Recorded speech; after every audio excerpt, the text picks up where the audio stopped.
안녕하십니까? 여의도맨션 구독자 여러분. 바로 이 양반이 그동안 목소리만 나왔던 조 PD님입니다. 네, 제가 바로 조PD입니다. 조PD입니다.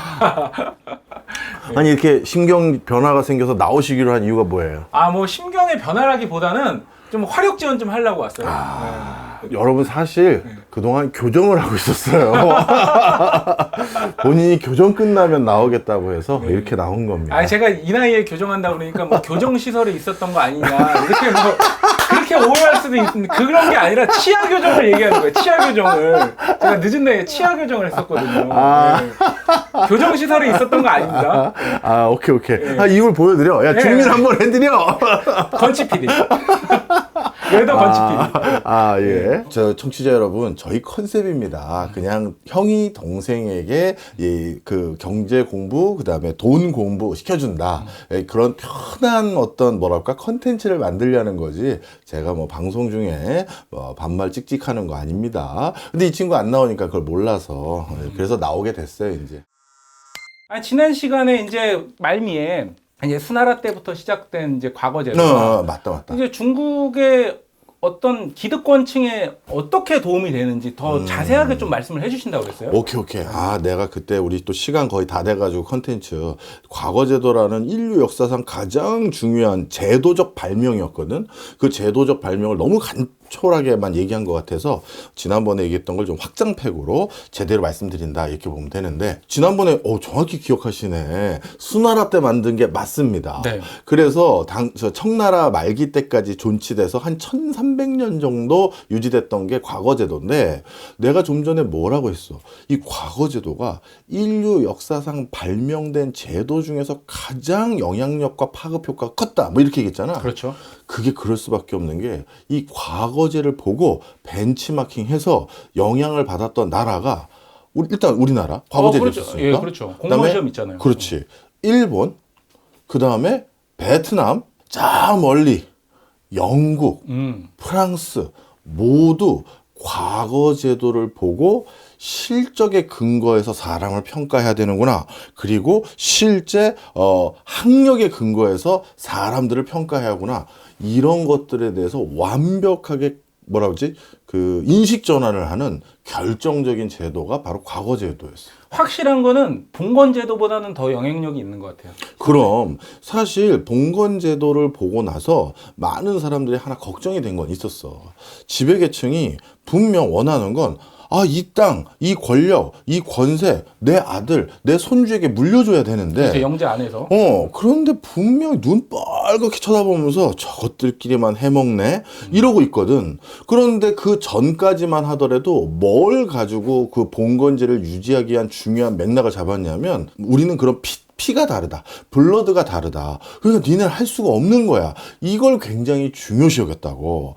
그러다 보니까 이런 것들을 계속 유지하기 위한 노력들을 또 언제 확인이 됐냐면, 우리 이제 그 어떻게 보면 시민혁명 일어나고 기업인들, 기술자들이 드디어 전통적인 귀족보다 돈을 더 많이 갖게 되면서 이 사람들도 귀족 비슷한 지위와 경제력을 확보하게 됐잖아. 그렇죠.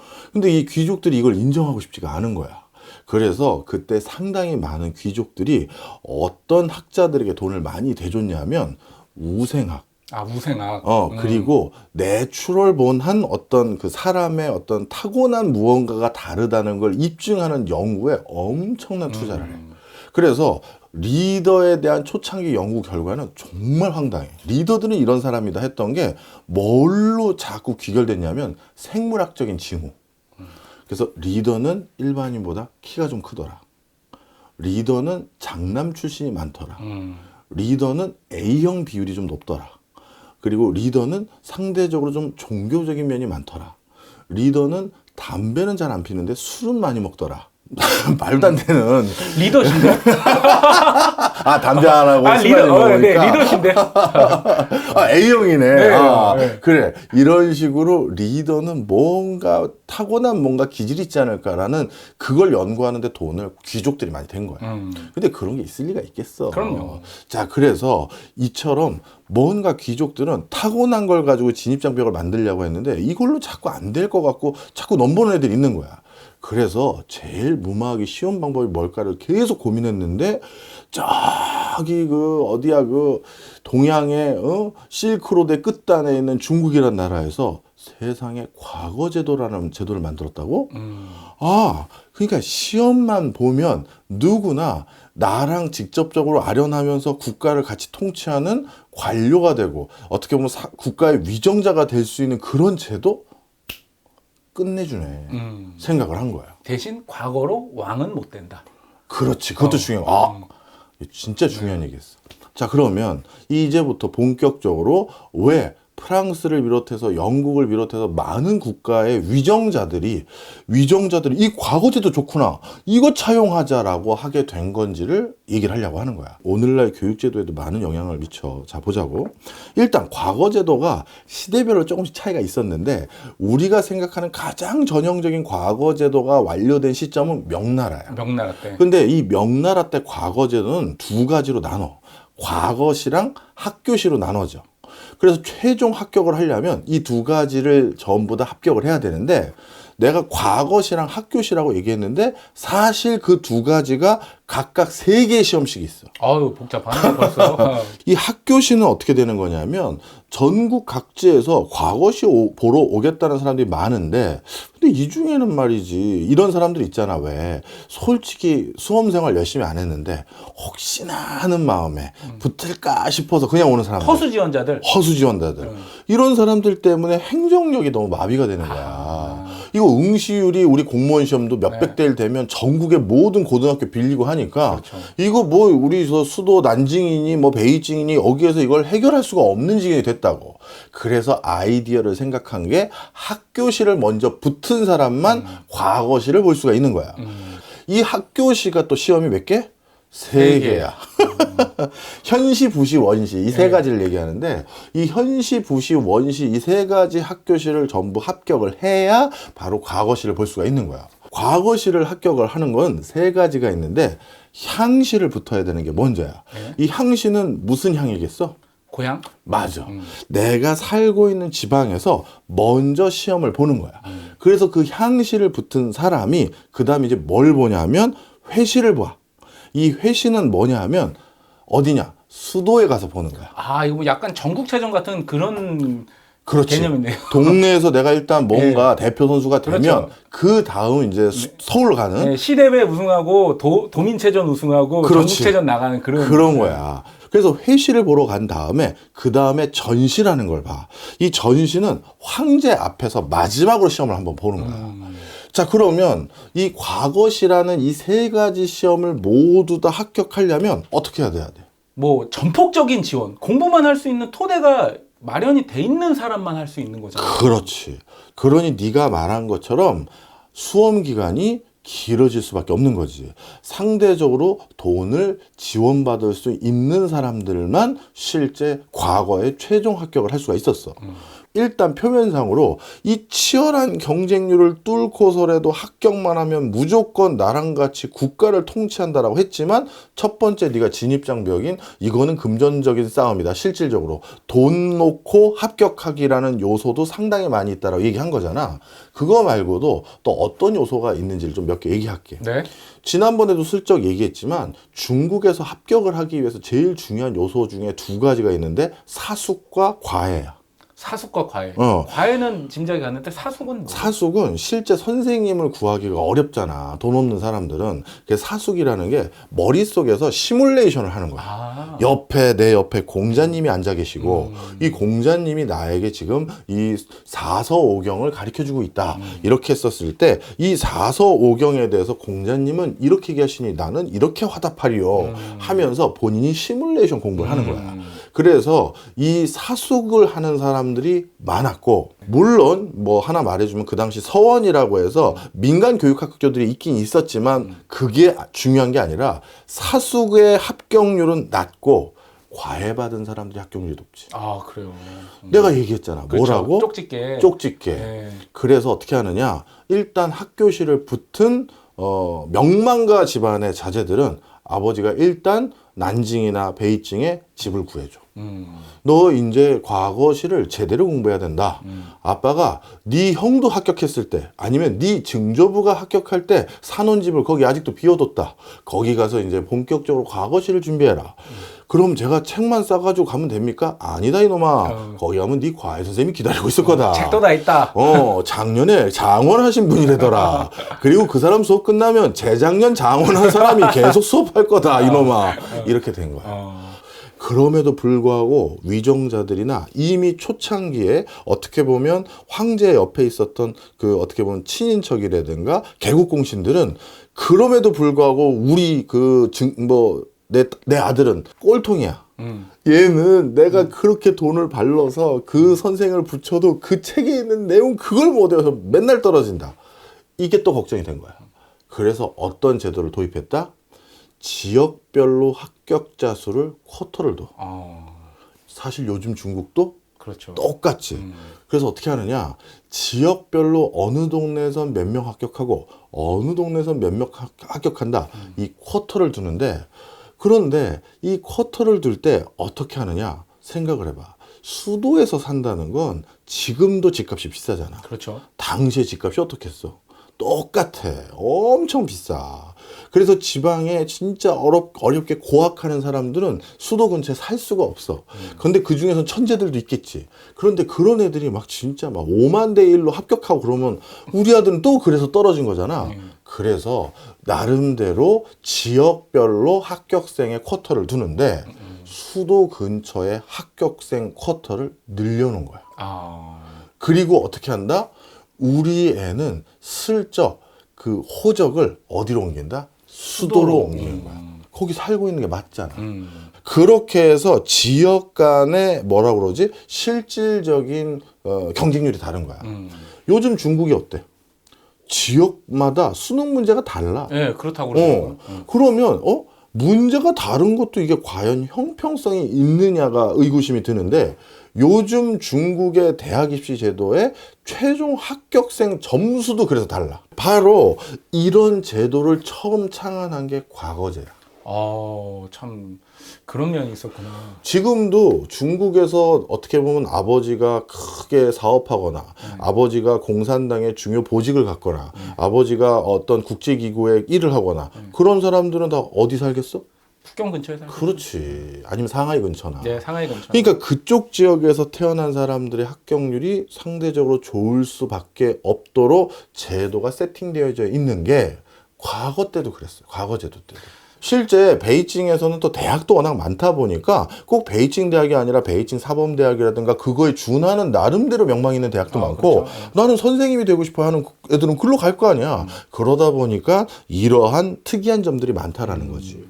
그리고 과거 시험에 무서운 점이 있어. 또 뭐가 있죠? 1300년 동안 이 제도를 유지하기 위해서 제일 좋았던 점은 너 한 30년 동안 어느 걸 달달 외우면 머리가 어떻게 되겠어? 약간 세뇌야 돼. 젖어들죠. 그렇지. 그거를 달달 외우고 그냥 뚝 찌르면 나오고 뚝 찌르면 나오겠다? 그렇죠.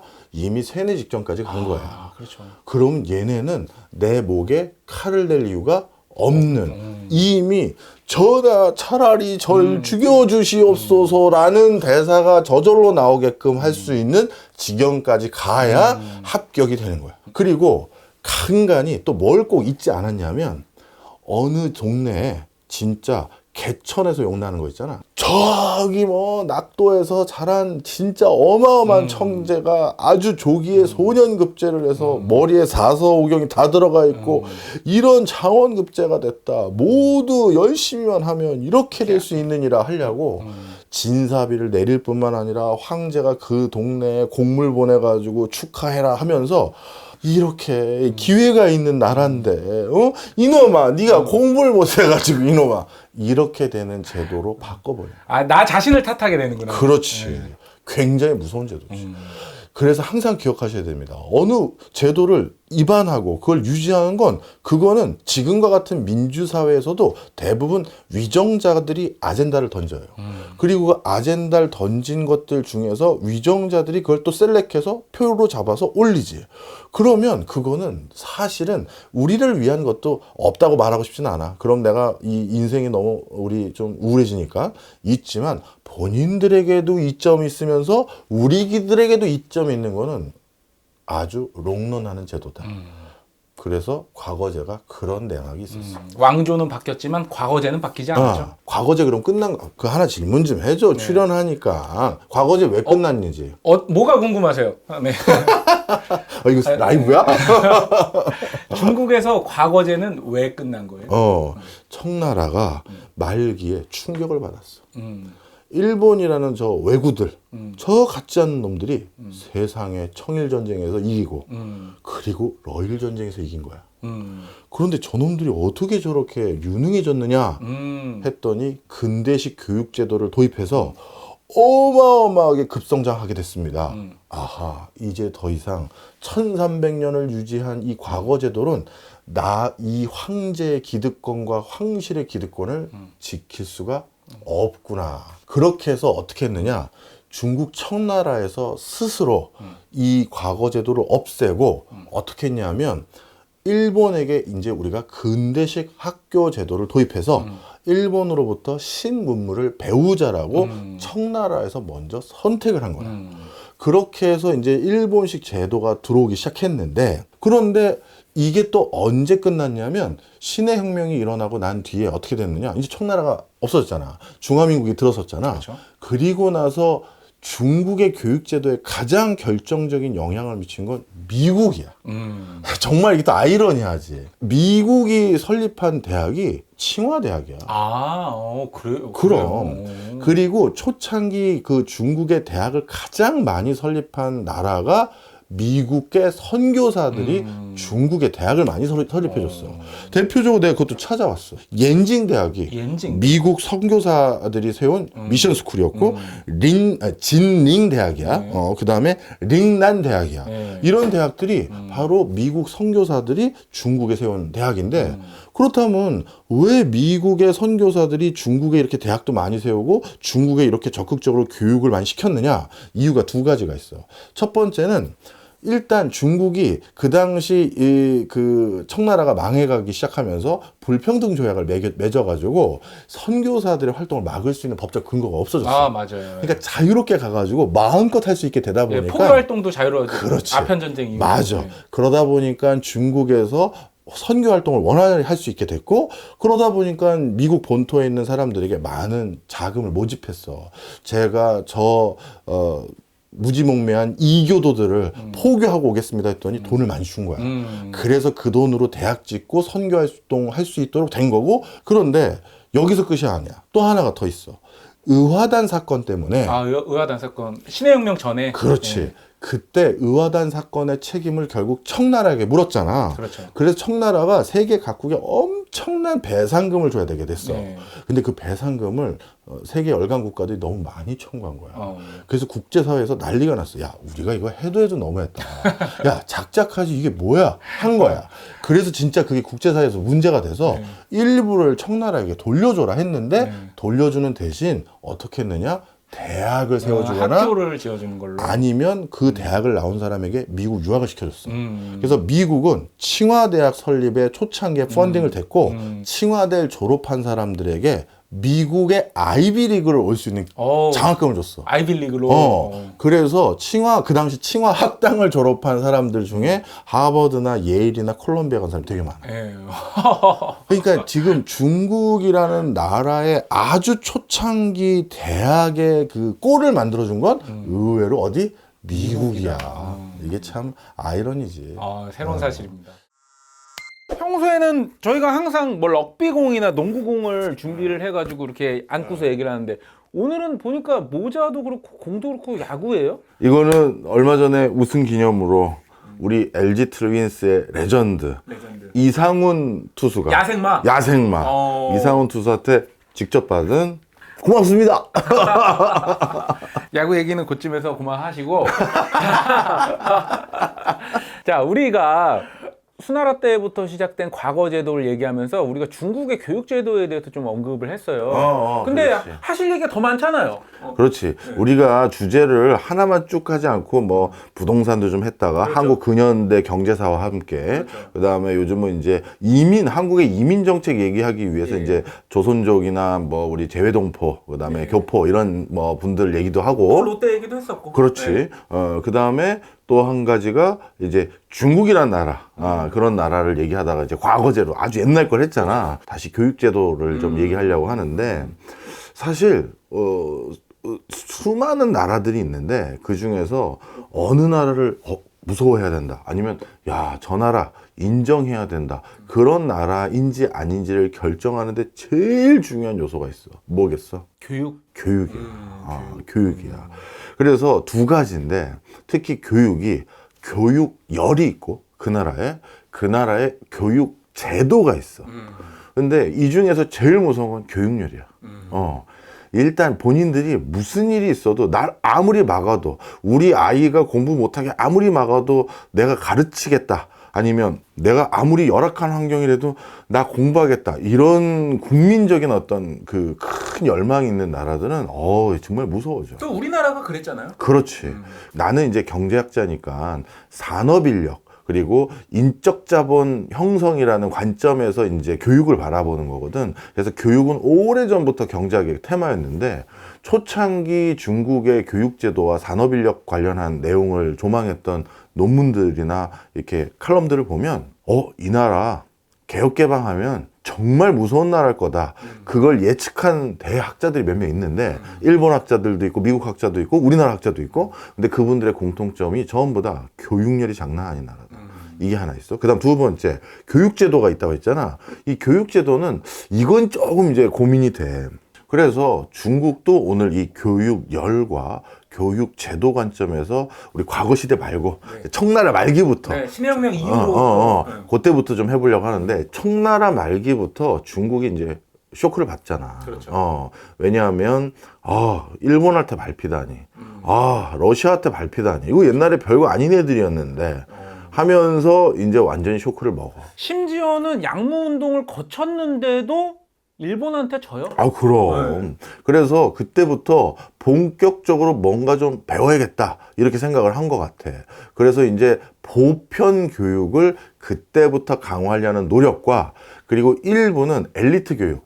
일본 가서 제도와 문물을 배워오자. 이 두 축을 이제 같이 하는데 이 초창기 이때 어떤 일이 있었었냐면 1918년도인데 그때 도금통일회라는 곳이 있었어. 도금통일회. 이 도금통일회에서 뭘 하려고 했었냐면 주음 자모를 전부 작성을 했어. 그러니까 한자가 너무 어렵잖아. 너무 어렵죠. 너무 어려우니까 이건 아닌 것 같다. 그래서 우리 주음 자모를 내가 통일시켰고 그래서 독음과 이런 걸 다 통일시켜서 글을 좀 쉽게 배울 수 있도록 해보자. 이걸 한 거야. 그 제도를 딱 해서 그거를 1918년도에 이제 본격적으로 농민들 사회에서 쭉 보급을 하려고 했거든. 왜냐하면 농민들의 문맹률이 절반이 뭐야? 60-70% 가까이 됐으니까 글을 모른다고. 그러다 보니 이건 적어도 알아야 되지 않겠냐라고 시작을 하려고 했는데 농민들의 반응이 뭔지 알아? 뭐예요? 근데 여기에서 이제 중국이라는 나라가 굉장히 무서워질 수 있다라는 걸 많은 석학들이 예견했었어. 싫다야. 싫다. 우리도 지식인들과 관료들이 쓰는 그 한자 그대로 가르쳐 달라.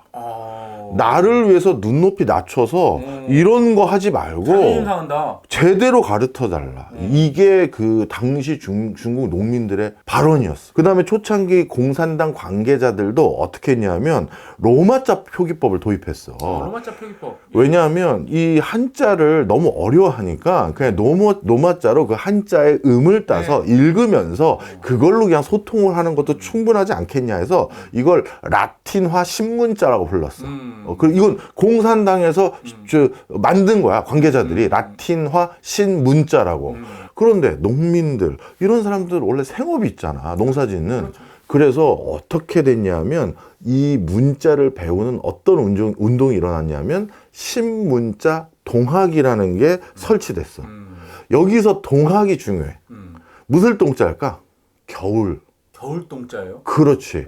신문자를 겨울에 배운다. 농한기에. 그렇지. 아, 그래서 이모작 하는 데는 어떻게 해야 되지? 남방구. 그러니까 남반구는 계속 이모작 가능한데 중남부 쪽은 이모작이 가능한데. 내가 그것까지는 몰랐다 야. 하여튼 네. 그래서 신문자 동학을 설치해서 겨울에 농한기 때 문자를 배우는 열이 막 올라온 거야. 그러니까 중국이라는 나라의 무서움은 이 내재적으로 있었던 이 교육열이 어마어마한 나라야. 그러니까 유교문화권의 어떤 입신양명의 그런 열망이라고 할까? 나도 솔직히 어느 나라에서 왜 교육열이 있고 어느 나라에서 왜 교육열이 없는지 잘 모르겠어. 예를 들어서 입신양명 이런 것들과 관련된 뭐 과거제도라든가 이런 걸로만 설명을 한다라고 하면 갑자기 이영만리 독특한 나라에서 이렇게 교육률이 높은 건 설명이 안 되거든. 사실 인도도 그게 아닌데 또 엄청나요. 그러니까. 네, 엄청나잖아요. 그러니까 이게 교육열에 대해서도 이제 나도 계속 공부를 하긴 하는데 내가 요즘 관심 있는 게 학풍하고 교육열이야. 그래서 우리나라에 있는 많은 지역 대학들이 이제 고사되니까 이제 그걸 다양한 학풍과 독특한 생태계로 살아남을 방법이 뭘까? 이런 것들이 이제 타 학교 교수들하고도 같이 뭐 공동 연구도 하고 하는데 하여튼 그것도 연구를 하고 있으니까 언제 좀 제가 알게 되면 알려드릴게요. 그러다가 이제 그 1949년 중화인민공화국이 설립됐잖아. 그리고 나서 이제 다시 한번 교육제도가 바뀌어. 그 전에 뭐 저 칭화대학교나 이런 거에 미국식 교육제도도 도입됐고 또 아까 말씀드렸던 그냥 그 농민들에게 일단 글이라는 걸 동학이라는 걸 통해서 임시 가설학교 같은 걸 통해서 가르쳐 주자 이런 걸 진행을 했다가 이제 공산국가가 되니까 이제 본격적으로 뭘 해야 된다? 이제 공산국가가 됐으니 이걸 바탕으로 어떻게 이제 우리가 체계적인 교육제도를 국가에서 국민들에게 제공하느냐 이게 또 중요한 거잖아. 그래서 이 체계적인 교육제도를 국민들에게 제공하기 위한 터전을 잡을 때 1920년대부터 중시되어 왔던 교육은 사실 미국식 교육제도 그걸 다 없앴어. 다 없앴다. 다 없앴어. 뭐 아이비리그 같은 상위권 대학 그다음에 이런 층층이 되는 걸 다 없애고 그래서 우리는 어디 교육제도를 벤치마킹 하자 했냐면 바로 소련이야. 소련이. 왜냐하면 소비에트 연방에서 그 교육제도를 차용해서 온 거기 때문에 소련의 교육제도를 받기로 이제 결정을 한 거야. 그래서 소련의 교육제도를 바탕으로 제일 먼저 하려고 했던 게 또 뭐냐 하면 일단 공대 육성이야.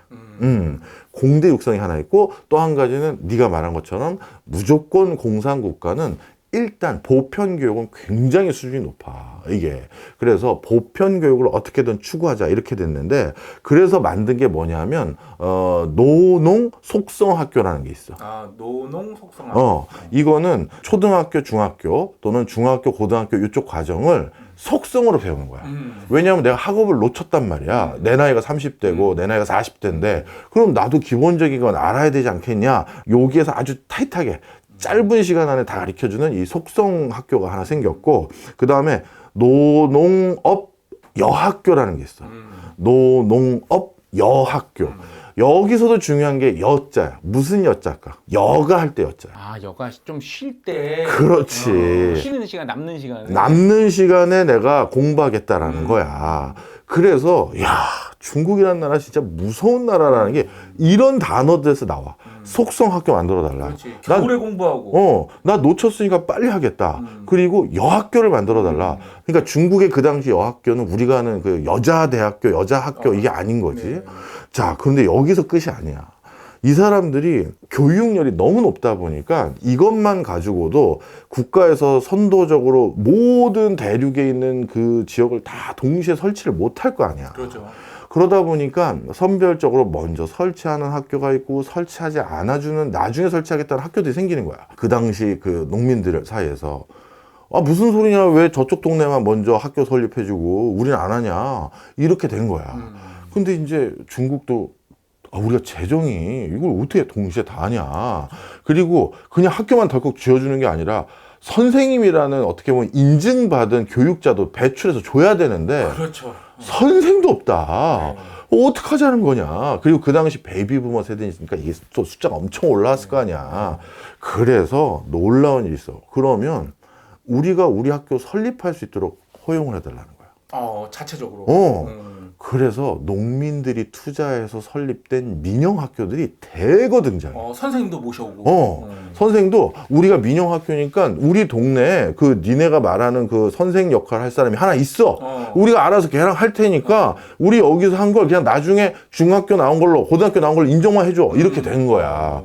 그래서 이걸 민영학교라고 부르는데 내가 통계 하나 찾아왔어. 이 당시 민영소학교로 설립된 곳이 얼마나 많았느냐면 1957년도에 소학교 수가 54만 곳이었거든. 54만 곳이요. 그런데 58년도 민영소학교가 본격적으로 허가를 내준 1년 만에 76만 곳을 들었어. 와, 22만 개가 그냥 1년 만에 들어버린 거예요? 그러니까. 스케일이 다르구나.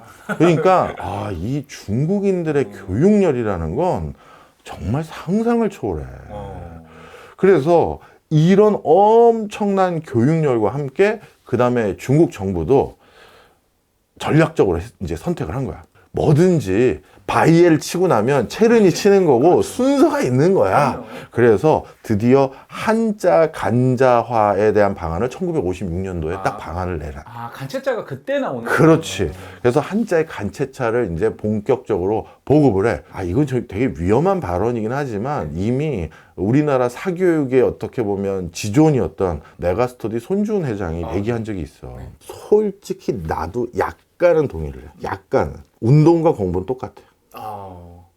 타고난 게 있어. 있어. 그래서 우리 운동선수도 내가 아무리 노력해도 덩크는 못 하잖아. 그렇죠. 근데 공부도 이 친구는 정말 공부에 재능이 없다라고 하는 친구가 있기는 있어. 그렇죠. 그게 없다면 거짓말이야. 그럼요. 근데 대신 농구는 나는 죽었다 깨나도 덩크를 못 할 건데 공부는 죽어라 하면 덩크를 해.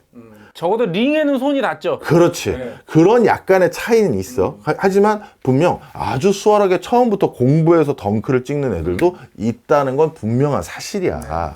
자, 그런데 중국 정부가 그걸 안 거지. 인민들 다 봐도 글 배우겠다고 하지만 어제 배운 거 다 기억 안 나고 그렇죠. 뭐 지난달에 배운 건 내가 이런 걸 이렇게 된 사람도 있거든. 그러면 그러지 말고 이 간자체를 좀 배워서 단계적으로 올라라. 그럼 오를 수 있다는 걸 알거든. 그래서 한자 간자화 방안이 이제 나온 거고 그걸 바탕으로 이제 본격적으로 시행을 했고 그때 한어를 가리키기 위해서 어떻게 보면 미국 교육은 배척했지만 알파벳을 일부 차용해. 그렇죠. 같이 표기하잖아요. 그렇지. 그걸 통해서 어떻게든 언어를 제대로 가르쳐 주기 위한 이제 어떤 대안을 만든 거야.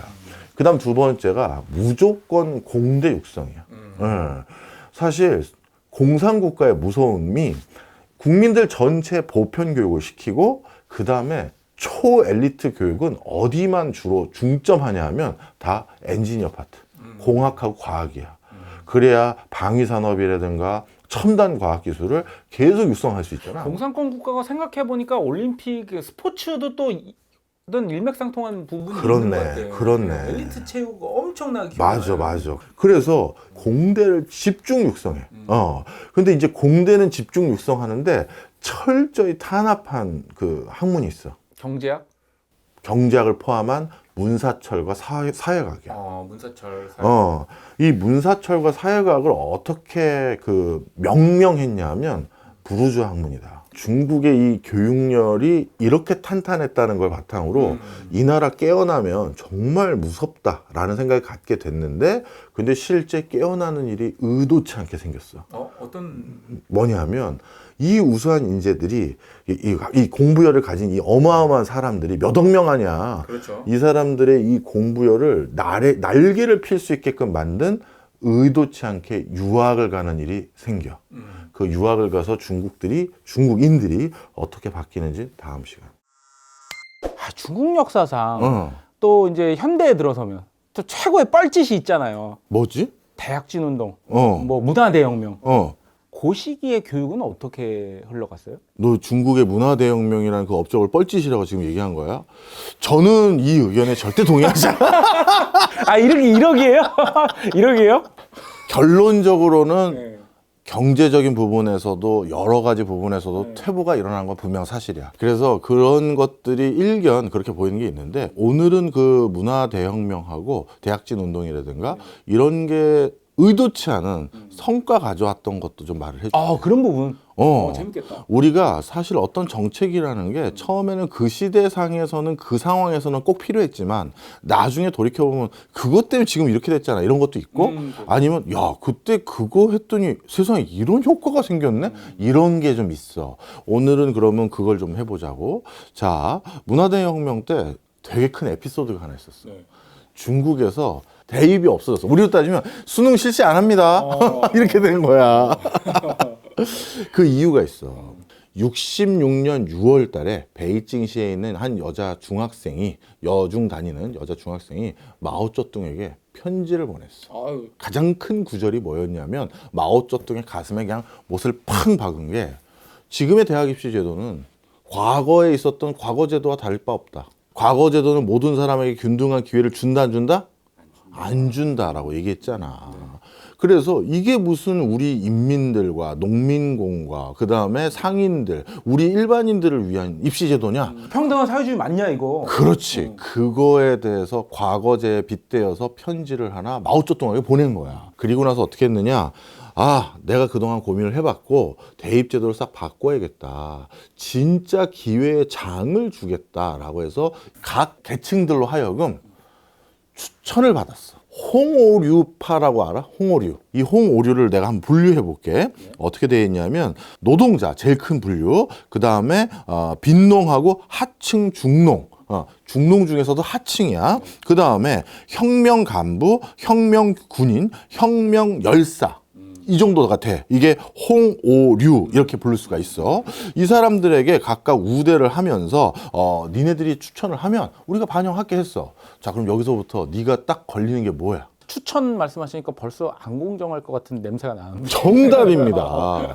그래서 너희 쪽에도 이렇게 대학 공부를 할 만한 그런 사람들을 니들이 추천해라. 그래서 우리가 할당을 다 균등하게 했으니 니들이 추천한 거니까 나중에 불공정하다는 거 나한테 얘기하지 마. 니들이 하는 거야. 니들이 정한 거야. 이렇게 해서 그 권한을 일부 내려보내고 그렇게 추천을 받은 다음에 대학에서 거기에서 약간의 선별 과정을 거쳐 그리고 그런 것들을 바탕으로 최종 대입 제도가 이루어지는 그 절차를 만든 거야.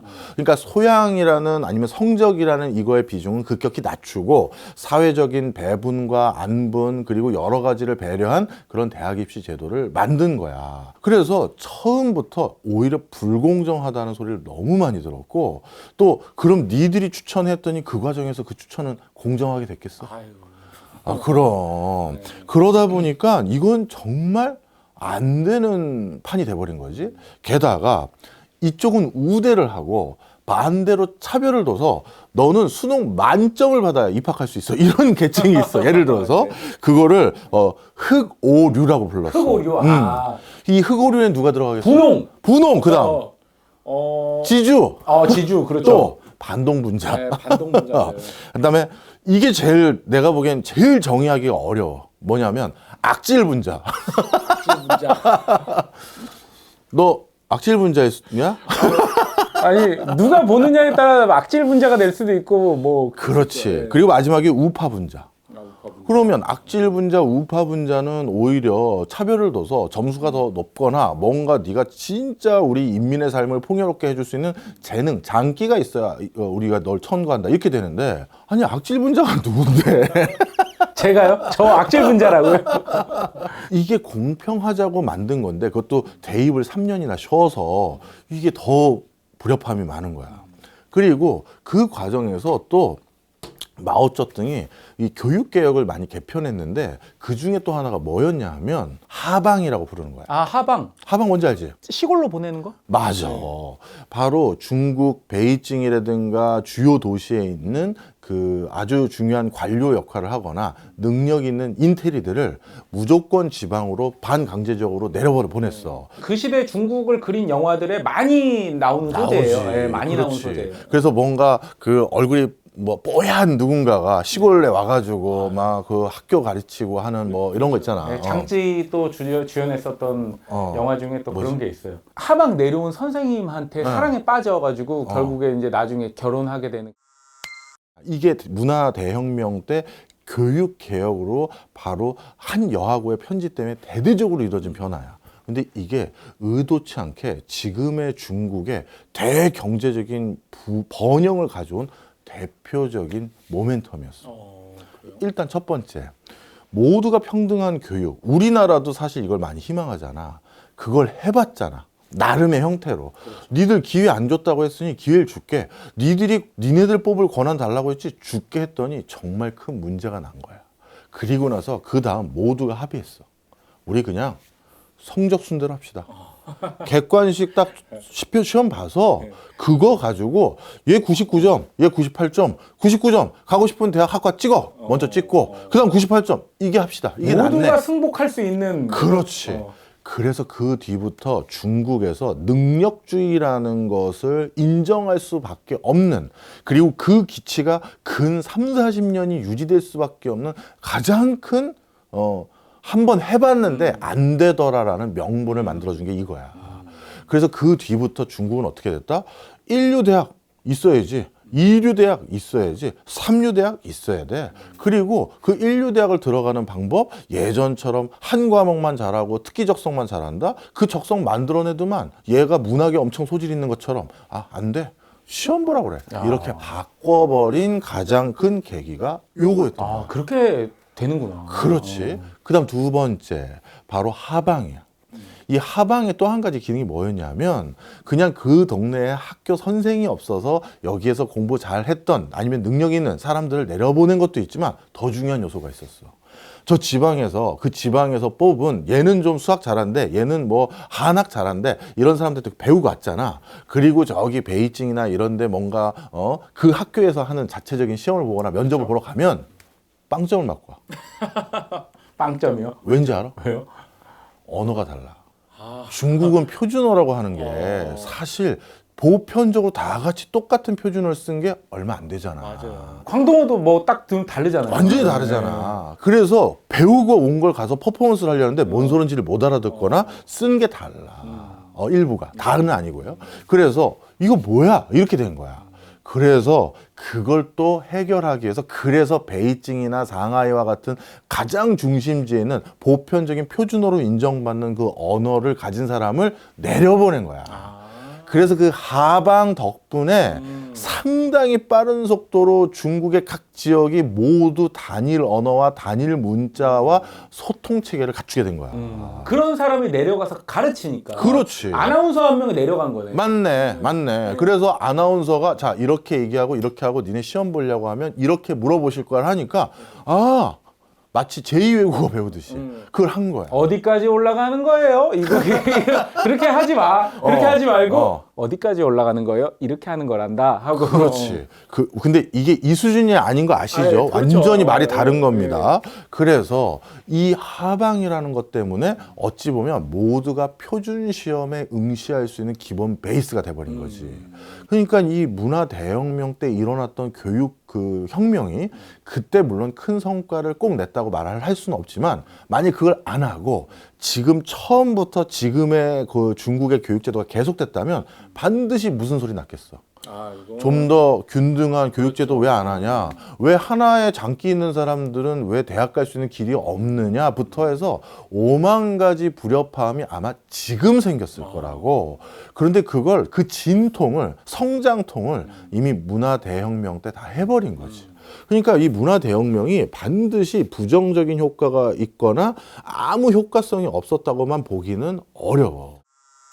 그러면 마오쩌둥에서 바로 시절에 문화대혁명 때 교육에 대해서 이런 트라이가 있었고, 그게 여러 문제가 생겼지만 결국 그 과정에서 뭐에 대해서 기반도 다졌고 뭐에 대해서 확인을 했냐면 보편교육의 기반을 다진 거지. 그러고 나서 드디어 1977년에 이제는 마오쩌둥이 아니라 덩샤오핑이 그동안 이거 아니었던 것 같아. 교육제도 아닌 것 같아. 이거 다 바꾸자 해서 드디어 다시 완벽하게 우리 수능이나 학력고사처럼 전국이 동시에 보는 통일된 대학 입시 시험을 다시 개편을 해. 그게 바로 1977년도야. 그래서 그때부터 자 이젠 글도 다 쓰실 줄 알지고 다 말도 똑같이 하시고 기초수양 다 배웠으니 이제 우린 다 그동안 문제점도 확인됐고 뭐 추천받는 거 이런 거 안 되는 거 이 시험 통과하면 무조건 명문대 갑니다. 이걸로 바꾼 게 바로 덩샤오핑이야. 그러면서 덩샤오핑이 하나를 더 했어. 그럼 무조건 대학 갈 수 있습니다 했을 때 무조건 대학 가는 그 대학이 무슨 프랑스처럼 예를 들어서 제1대학, 제2대학. 그렇지. 뭐, 예. 제3대학처럼 평준화시킨 그런 대학을 가게 할지 아니야. 미국처럼 명문대학이 있고 그렇지 않은 대학이 있고 뭐 흔히 말해서 그냥 이름만 대학인 것 같은 대학도 있고 이렇게 할지를 고민했을 거 아니야. 그런데 미국식을 그대로 따라했다고 하진 않고 일본식을 많이 벤치마킹한 자료는 많아. 그래서 일본도 예전에 제국대학이라고 불리우는 뭐 그 우리 국립대학들 그 국립대학이 제일 좋고 그 세네 개가 그 다음에 그 밑이 게이오와 와세아대거든. 그런 식으로 이제 분류가 되는 체계들이 있단 말이야. 그걸 보고 우리도 저렇게 할 거야. 그러니까 좋은 성적 맞아서 좋은 대학 가세요. 이걸 한 거야. 그러면서 그때 내세웠던 이론이 있어. 어떤 이론이요? 선부론이야. 선불론? 먼저 부자가 되자? 맞아. 정답입니다. 그 전에 어떤 생각이 있냐 하면 우리 인민이 고르게 균등하게 살아야지 누가 먼저 부자가 되거나 그러면 안 돼. 이거는 우리 공산주의 사회 사회주의 정신에 위배됩니다. 이런 생각을 많이 한 거야. 그런데 덩샤오핑의 생각은 달랐어. 네, 그렇죠. 왜냐하면 마오쩌둥이 그걸 해봤더니 가난만 더 되는 거야. 그렇죠. 다 같이 못 살게 되는 거예요. 다 같이 못 살게 되는 거지 이게 다 같이 잘 살게 되는 일이 아니라는 걸 확인을 했는데 그런데 이것도 참 재밌어. 정치하는 사람들이 그래서 자꾸 파퓰리즘으로 빠지기가 쉬운 것도 있어. 자, 봐봐. 저 친구가 나보다 훨씬 좋은 집에 살고 잘 나가고 뭔가 더 많은 연봉을 받으면 그것 때문에 빈곤을 얻는 거거든. 근데 너도 나도 뭐 우리 명성 PD도 우리가 초군 목피하고 있어.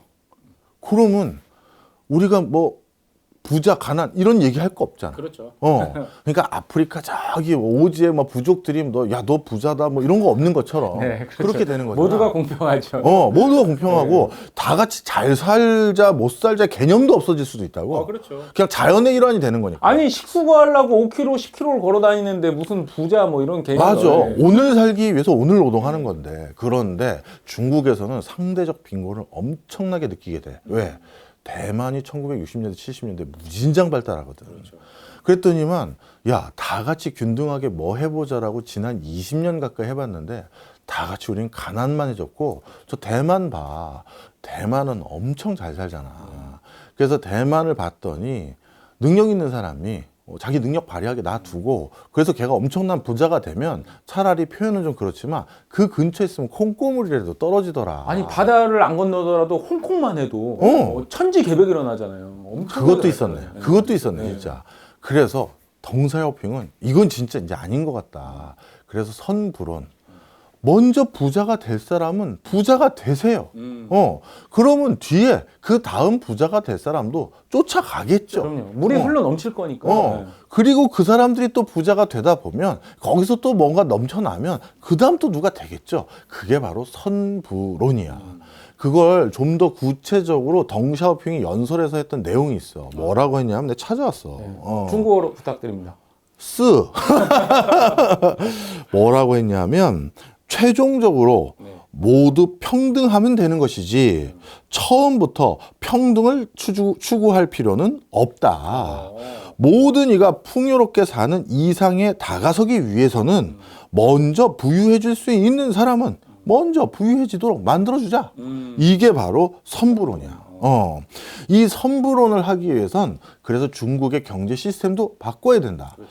예전에 공산주의 시스템에서는 필요에 따라 취해라.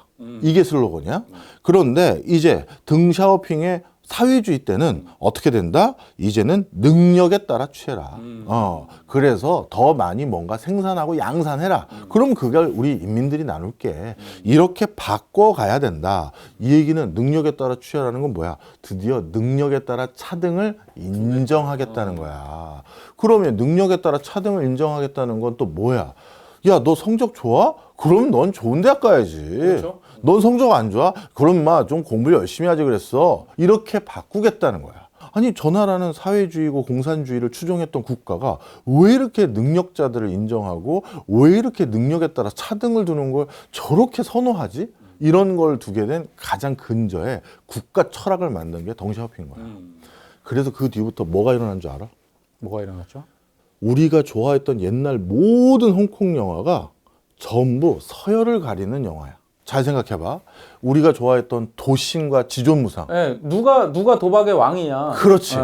도산? 아! 하면서 막 뭔지 알잖아. 네. 이게 바로 이쪽 이 포커판의 지존이 누구냐?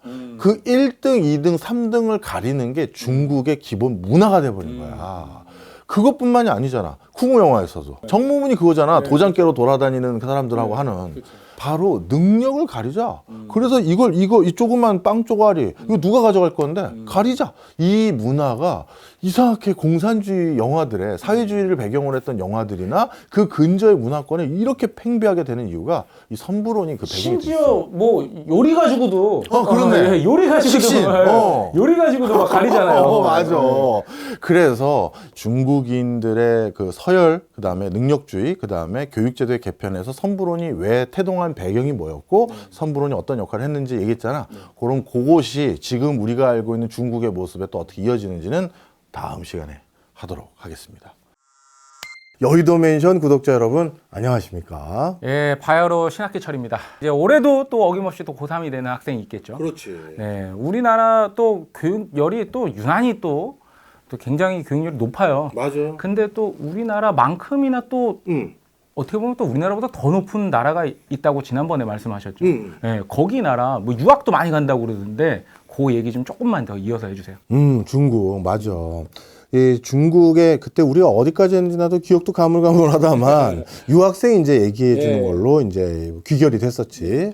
1990년대가 들어서면서 본격적으로 중국 사회에서 유학 열풍이 불었어. 그래서 이 세 가지 단어가 본격적으로 대두되는 게 90년대, 2000년대인데 하이구이, 하이다이, 하이허우.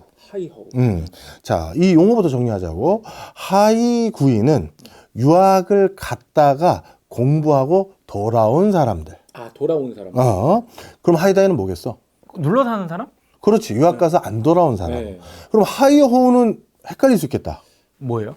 하이허우는 유학 가서 외국에서 공부를 했는데 왔다 갔다 하는 사람들.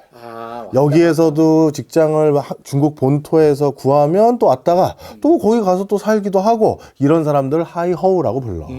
그래서 이 중국에서는 이 중국의 경제뿐만 아니라 산업 그리고 중국인들의 소비 패턴을 이해하는데 이 하이구이, 하이다이, 하이허우들을 이해하는 게 굉장히 중요한 맥락이야. 유쾌한 상상 해보자. 네. 우리 조용중 PD님께 네. 갑자기 모든 기회를 다 마음껏 줬어. 네. 그래서 마음껏 유학 보내주겠다. 합격도 다 시켜주고 돈도 다 대준대. 어느 나라로 가고 싶어? 저는 뭐 미국. 학교까지 좀 찝어보자. 어느 쪽? 서부, 동부? 서부도 좋고 동부도 좋은데요. 아니, 시카고대 경제학과 가겠습니다. 시카고대 경제학과. 야, 맞아. 이럴 땐 또 세게 가야지. 또 삼성 또 자제분이 또 시카고대 다닌다고. 아, 그래? 아, 그랬어? 오, 그건 몰랐어. 야, 하여튼, 맞아. 대부분의 사람들, 우리나라 사람들도 유학가라고 하면 다 미국 생각하잖아.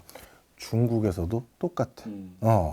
중국에서도 많은 사람들이 미국에 유학을 가고 싶어 하는 문화가 어마어마하게 쌓이기 시작해. 그게 1990년대부터 본격적으로 시작된 가장 큰 이유가 있어. 중국인들이 가장 취업을 선호하는 회사가 어디였기 때문이다? 미국 회사? 그렇죠. 정확히 말하면 중국에 진출한 그 외국계 회사. 이제 중국이 개혁 개방을 본격화하기 시작했고, 저 10억 인구가 이제 들썩들썩 하는구나 하면서 글로벌 탑 티어의 기업들이 중국 시장 공략하겠다고 중국에 진출했을 거 아니야. 그런데 중국 내부에서도 중국의 전통적인 중국 로컬 회사들, 중국 내 원래 회사들, 뭐가 있을까? 차이나 모바일도 있을 거고, 차이나 페트로도 있을 거고, 뭐 상하이 자동차도 있을 거고, 그런 회사 있을 거 아니야. 네, 그렇죠. 뭐 은행들도 있고 중국. 그렇지. 그런데 그런 그 중국의 원래 기라성 같은 내부의 국영 회사들, 국공영 회사들하고 중국 시장에 진출한 외국계 회사들이 딱 들어왔을 때 이게 아직까지는 수준 차이가 확실히 있었던 거야. 그때 느끼기에. 그럼 일단 급여 차이도 약간 있을 뿐만 아니라 회사를 운영하는 방식에 있어서 여기는 쉽게 얘기해서 우리로 따지면 공공기관. 그런데 이 외국계 기업은 뭐야? 여기는 휴가도 마음대로 쓰고, 그렇죠. 그리고 여름 휴가를 어떻게 가도 되고, 그리고 실제 여기에서 그 회사 내부에서 일을 해보니까 여기는 흔히 말해서 글로벌 스탠다드에서 맞게끔 일을 하네? 라면서 중국 청년들이 완전히 뻐기가. 아니 쉽게 말해서 우리 맨날 물만두만 나오는데 점심 이거 뭐 스테이크가 나와 점심이? 그런 거야. 네. 진짜. 밥이 달라. 그런 내용이 써 있어. 네. 밥도 다르고 출장을 갈 때 중국 내부 기업을 다니다가 제가 예를 든 거야. 구글 차이나에 입사를 했는데요. 갑자기 출장 간다고 하니까 현금을 다발로 줍니다. 그래서 이게 뭐예요? 아니 네가 묵고 싶은 호텔이 어딘지, 네가 이동을 택시로 할지 렌트를 할지 우리가 그걸 다 어떻게 알아? 그래서 돈을 통으로 줄 테니 이 경비에 알아서 네가 써. 그러면 남기면 어떻게 하나요? 그건 네가 알아서 해. 너에게 맞는 경비를 우리가 책정해서 준 거니까 그건 거야. 그러면 이제 어떻게 되느냐? 개인이 선택을 하기 나름이야. 예를 들어서 난 이 휴가비를 남기기라 새벽같이 일어서 걸어서 미팅 장소까지 가고 그 다음에 찜질방에서 자고 그렇게 해서 난 남겨오리라. 그렇게 해도 되고, 아니면 반대로 구글 차이나에서 근무하지만 외국에 출장 갈 일이 많이 있을 테니까 나가서 일을 보는데 그 나라의 5성급 호텔에서 한번 호사스러운 생활 해봐야지. 그 출장비 다 쓰고 오면 되는 거지. 그건 네가 알아서 할 일이고, 우리는 국제적으로 거기에 출장 갔었을 때 이 정도 경비가 들었다는 걸 우리가 아니. 그 내규에 맞춰서 너한테 줄 수 있는 만큼 준 거니까. 그렇죠. 직급에 맞춰서 줬겠죠. 그렇지. 그럼 네가 알아서 쓰라는 거야. 그러니 이거는 중국 자체 그 국내 기업들을 다녔던 애들에게는 환상인 거지. 그렇죠. 그동안에는 우리 한국이랑 똑같이 뭐 법인카드 같은 거 주고 거기서 잔 계획서 쓰고 미리 사전 예산품이 올리고 뭐 다 해야 되는데, 맞아. 야, 다른 거야. 그래서 중국 내에서는 바로 이 외국계 기업을 들어가자. 그리고 여기가 훨씬 더 좋은 직장이더라. 그 직장의 서열이 그렇게 돼버린 거야. 중국인들에게 1990년대 후반 그리고 2000년대 초반에 가장 들어가고 싶은 회사가 어딥니까 하면 중국 공상은행처럼 많이 뽑는 거야. 네. 우리나라도 대학생이 가장 들어가고 싶은 회사 1등이 어디겠어? 샘성? 삼성전자지. 이 삼성전자 같은 경우 워낙 많이 뽑으니까 내가 거기 들어갈 가능성도 높다 해서 투표하는 게 있다고. 그런데 나머지는 전부 중국이 그 당시 어디였냐면 IBM 차이나, 구글 차이나, 또 MS 차이나, 나이키 차이나 다 그거야. 그러다 보니까 그 당시 세태가 그런데, 자 그러면 그런 외국계 법인에서 일을 하려면 뭐가 필요해?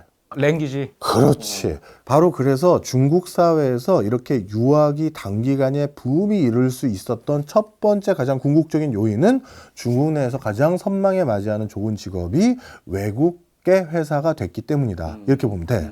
그다음 두 번째가 있어. 이건 뭐냐면 이건 굉장히 중국 사회에서도 불편하게 생각하는 진실이라서 사실 우리나라에서 내가 아무리 찾아봐도 유튜브 채널 중에서 이거 설명해 준 채널이 하나도 없어. 언급을 안 하고 있어요? 아니 알질 못하는 건지 그럴 수도 있어. 왜냐하면 여기까지 잘 모르는 분도 계시거든. 우리는 뭐 채널에 뭐 외국에서도 많이 보시니까 혹시 뭐 아시는 분들이 많을지 모르겠지만 다른 채널에서 내가 한 번도 본 적이 없는데 학교 선택비라는 거 알아? 학교 선택비요? 학교 선택을 하려면 비용이 든다는 얘기예요? 맞아. 정확한 표현이야. 설명을 해줄게. 중국이 개혁 개방이 본격화되고 나서 어떻게 됐느냐? 중국의 어느 그 지역에서 그 지역 주민들 중에서 대졸자가 몇 퍼센트 비중인지가 현격히 차이가 나기 시작했어. 예를 들어서 중국에서 상대적으로 덜 발달했던 지역들 있지. 전체 그 국민들 중에서, 주민들 중에서 대졸자의 비율이 2% 정도밖에 안 된다라고 하면 일성지에 해당되는 대표적인 곳이 이제 가장 대졸자가 많은 데가 북경인데, 북경이나 또는 상하이 지역은 전체 거주자들 중에서 대졸자 비중이 16% 20%가 넘어. 그러면 몇 배 차이 나는 거야? 8배 차이 나는 거야. 8배에서 10배 가까이 차이 나는 거지.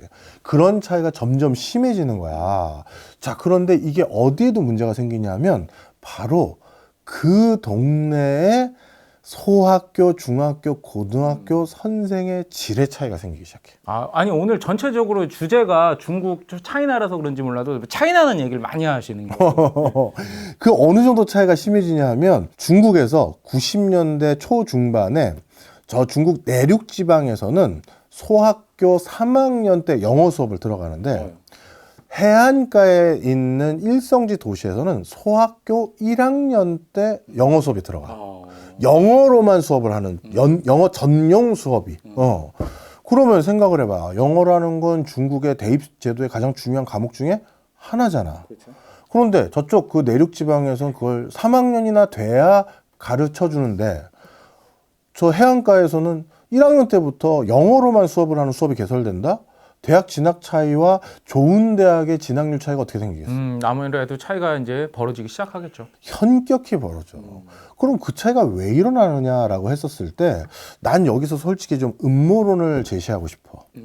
94년도에 중국에서 학교 선생님들에 대해서 채용하는 법을 바꿨어. 94년도에.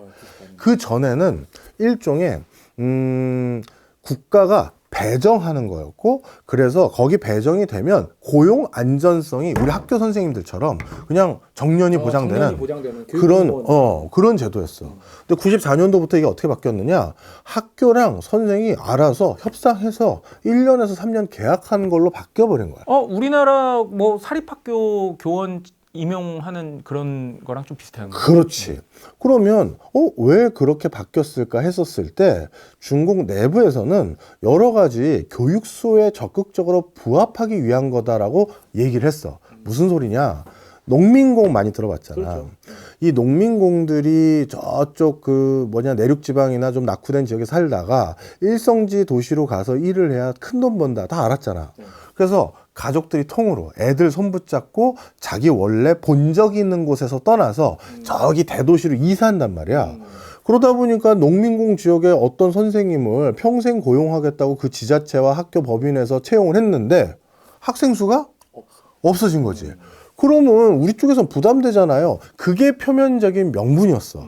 그래서 1년에서 3년 필요할 때마다 계약해서 하시고 그렇게 하세요 라고 했는데 실제 이게 어떻게 됐냐 하면 자, 네가 이렇게 그러면 1년에서 3년 계약하는 이런 학교 선생님이 직업인 사람이야? 그러면 너는 네가 능력 있는 선생님이야. 대도시에 있는 소학교, 중학교, 고등학교 여기에서 네가 잡을 구할래? 저 산간벽지 오지에 있는 소학교, 중학교 그다음에 뭐 그 고등학교에서 네 잡을 구할래? 일선 도시로 가야죠. 그럼 이거는 어쩔 수가 없는 거야. 그래서 1선급 도시로 다들 좋은 선생님들이 다 무슨 빨대처럼 다 빨려 들어가. 그리고 저 낙후된 지역은 점점 선생 자체를 구하기도 어렵고 선생님의 질이 떨어져. 그러니까 소학교 1학년들 대상으로 영어 수업이 진행이 안 되는 거지. 3학년쯤 돼야 그래야 영어 수업이 진행될 수 있는 선생님의 질 그리고 그 학생들의 수준 이런 게 계속 악순환으로 빠져들어가는 거야. 그러다 보니까 정말 더 이 낙후된 지역에선 교육 여건이 황폐해지기 시작해요. 그러면 교수님이 좀 전에 이 대목에서 약간의 음모론이 있다고 말씀해 주셨는데 그건 네, 뭔가요? 라고 했는데 이거는 중국 내 커뮤니티 사이트들 들어가 보면 다 아는 건데 소학교에서 처음에 자기가 그 낙후된 지역에 발령을 받았다 쳐봐. 그럼 거기서 학교 선생님 하다가 나도 대도시에서 학교 선생하면서 나도 좀 쾌적한 동네에서 살고 싶고 집으로 재테크도 하고 싶다. 그런 사람 많을 거 아니야. 그렇죠. 그러면 그 낙후된 동네에 살던 사람들이 자신 전교 신청할 때 다른 지역으로 보내달라고 할 때 누굴 많이 보내줬을까? 고위 장성의 자녀들 중에서 학교 선생하는 애들이 흔히 말해서 관시를 바탕으로 먼저 전출이 돼서 가거나 걔네들만 뽑아간 거야. 예를 들어서 너는 아버님이 공산당의 간부로 있으면서 중간 간부로 있으면서 너는 학교 선생님 하고 있고 나는 그냥 농민공의 자제로 내가 공부 열심히 해서 학교 선생님 해. 그런데 누가 결국 좋은 지역으로 전출되는가 봤더니 너만 가는 거야. 이건 조금 달리 말하면 너만 보내려고 제도를 바꾼 거 아니냐라는 소리마저도 들리는 거지. 그래서 그 당시에 학교 선생님에 재직하셨던 분들 중에서는 그런 소리도 해본 사람이 있대. 우리로 표현하면 저 전출관 저 영어 선생님하고 나랑 토익 시험 보자고 해. 누가 더 점수 잘 나오는지 한번 따져봅시다. 무슨 기준으로 해야 하는 거야? 도대체? 내가 제 수업하는 거 아는데 제 수업 형편없어요. 근데 제가 왜 거길 가는 겁니까? 이 소리가 나오는 거지. 그래서 결론은 이런 여러 맥락들 때문에 점점 낙후된 지역에선 좋은 선생님이 없어진 거고, 그러니까 좋은 선생님이 없으니까 학교의 질도 낮아지고 애들의 대학 진학률 떨어지고, 그래서 다시 그쪽 농민공 지역에 주로 살고 있었던 부모님은 대안이 하나밖에 없어. 우리 애가 중국 내의 교육 시스템으로는 상하이 그다음에 베이징 대학, 또 어디 있을까? 푸단 대학, 또 뭐 교통대학 이런 데 못 들어갑니다. 우리 그런 데 들어가야 우리 애도 좋은 직장 다니고 하는데 그게 쉽지 않아 보입니다. 그럼 나머지 선택지가 뭐야? 떠야죠. 그렇지. 뜨는 거야. 예, 아들아, 나가서 배워와라. 영어 배워오면 우리나라에 들어오는 외국계 회사들은 점점 늘어나니 그 외국계 회사에 들어가. 그러면 또 기존의 원래 중국 회사에 들어가면 거기도 또 관시가 있지 않겠니? 근데 외국계는 그놈의 관시도 없대더라. 그러니 글로 가봐라. 이렇게 어마어마한 숫자를 다 하이 9위로 보낸 거야. 바로 그렇게 돼버린 거지. 바로 이런 맥락이 중국의 엄청난 유학 광풍, 열풍을 불러 넣어드렸고, 이 숫자가 어마어마해졌는데 여기에서 또 의도치 않은 굉장히 중요한 요소가 하나 있어. 이게 뭐냐면 중국이 구조적으로 그 교육 기회를 균등하게 주지 못한 굉장히 또 안 알려진 하나 중요한 요소가 있는데, 그게 뭐냐면 다음 시간에. 여의도맨션 구독자 여러분, 안녕하십니까? 지난번 중국 유학 나간 얘기 있잖아요. 몇 가지 이유를 말씀하셨어요. 거기서 또 이어서 또 가셔야죠. 맞아. 소수민족 얘기를 해야 돼. 소수민족. 이게 또 구조적인 문제가 좀 있어요. 자, 설명을 좀 할게. 대표적으로 이 소수민족을 가지고 얘기하면 이해가 확 될 거야. 어디냐면 후이족이라고 알아? 후이족? 이 후이족은 누구라고 생각하면 되냐면, 아주 쉽게 말할게요. 중국말을 쓰는데 종교가 이슬람인 사람이에요. 그래서 이 후이족은 어떤 특성이 있냐 하면, 원래 이제 그 터키나 또는 이란이나 페르시아계 사람들과 중국이 이제 섞인 거지. 저도 본 적 있는데 혹시 그 사람들 아니에요? 중국어를 쓰긴 쓰거든요. 근데 머리에 이거 이렇게 이거 모자 같은 거 이렇게 쓰고 있고, 그리고 생긴 게 중국 사람이 아니에요. 맞아. 네. 중국 사람이 아니야. 네. 자, 그런데 이 후이족을 가지고 설명하면 아주 쉽게 와닿을 거야. 이 후이족은 중국 내에서도 가장 보편 교육을 못 받는 대표적인 집단이었어. 2000년대 초반까지. 왜 그러냐? 아까 힌트가 있어. 네. 이슬람. 이슬람. 자, 우리 지난 시간에도 얘기를 했지만 중국의 낙후된 후이족 같은 경우는 저기 중앙아시아의 접경 지역에 더 많이 살잖아. 내이몽구 지역 쪽에서도 일부 살고 있고, 이쪽에 살다 보니까 어떤 문제가 생겼냐 하면 낙후된 동네다 보니 좋은 선생님들이 안 가. 그렇죠. 안 가죠. 안 가. 그런데 여기서 특히 이런 낙후된 지역은 좋은 선생님들이 안 갈 뿐만 아니라 어떤 선생님들도 거기 가서 혼자 근무하는 걸 주저하게 되냐면 여성 선생님들이지. 괜히 가서 그렇죠. 험한 일 당할까 봐. 그렇지. 그렇죠. 자, 그런데 이슬람족은 여성 학생은 누가 가르쳐야 돼? 여자가 가르쳐야죠. 그렇지. 여자는 여자가 가르쳐야죠. 바로 거기서부터 문제가 생기기 시작한 거야. 이슬람 율법상 남성과 여성을 구분해야 되고, 그렇죠. 여성을 가르칠 수 있는 사람은 여성이어야 되는데 여성 선생님을 못 구하는 거야. 전철에 뭐 남자칸 여자칸을 나눠서 하는 나라도 있는데. 그러니까. 그래서 이 후이족들 같은 경우 1990년대 후까지만 하더라도 문맹률이 후이족 여 학생이라고 하면 안 되지. 학교를 아예 안 보냈으니까. 그래서 문맹률이, 그러니까 한 15세 이하의 문맹률이 90%에 다다랐어. 아니, 문맹률이 90%? 글을 못 쓰는 게. 그러니까 문맹률이 90%? 그렇지. 90%? 90%. 와. 이게 그러니까 우리랑 같은 생각을 하면 안 돼. 우리 생각 기준으로 하면 안 되겠네. 중국의 교육 제도라는 것은 철저히 한족 중심인 거야. 그래서 이 후이족이나 소수민족들 중에서 이런 독특한 상황적인 요인이 있는 데들이 굉장히 많아. 그러다 보니까 아예 교육의 기회조차가 박탈되기도 했고, 또 한 가지 본인들의 내부적인 아직 문화적인 역량이라든가 수준으로 인해서도 학교를 스스로 안 보내는 기질도 많았어. 대표적으로 후이족 같은 경우는 결국 남존 여비가 2000년대 초반까지도 남아 있었어. 여성은 결국 시집 가면 그 남자 쪽 집안에 어떻게 보면 일꾼으로 가는 건데, 재산이죠, 재산. 내가 걔한테 왜 투자를 해야 되는데, 그 생각이 있었던 거야.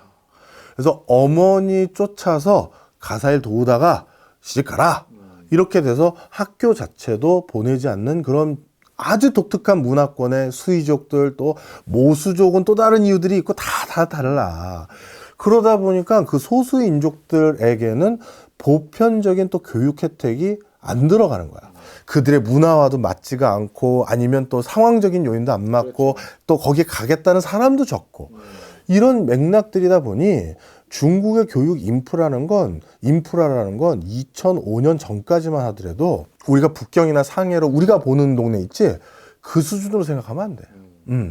자, 그런데 그런 후이족이든 모수족이든 무슨 족이든 뭐 우리 조선족이든 간에 이런 사람들이 결국 그래서 선택한 게 또 뭐겠어? 뜨자야. 뜨자야.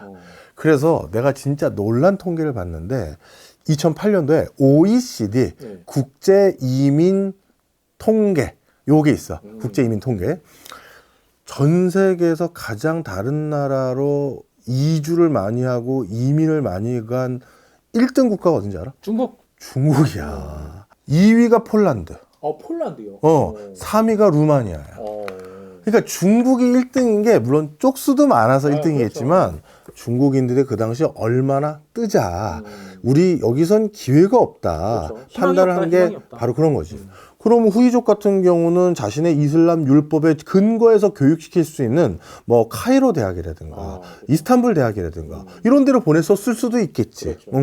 하여튼 뭔가 여건이 맞는 대로 보내기도 했고, 그런데 그렇게 보내는 건 뭐가 많이 들어? 돈이 많이 들죠. 돈이 많이 들어.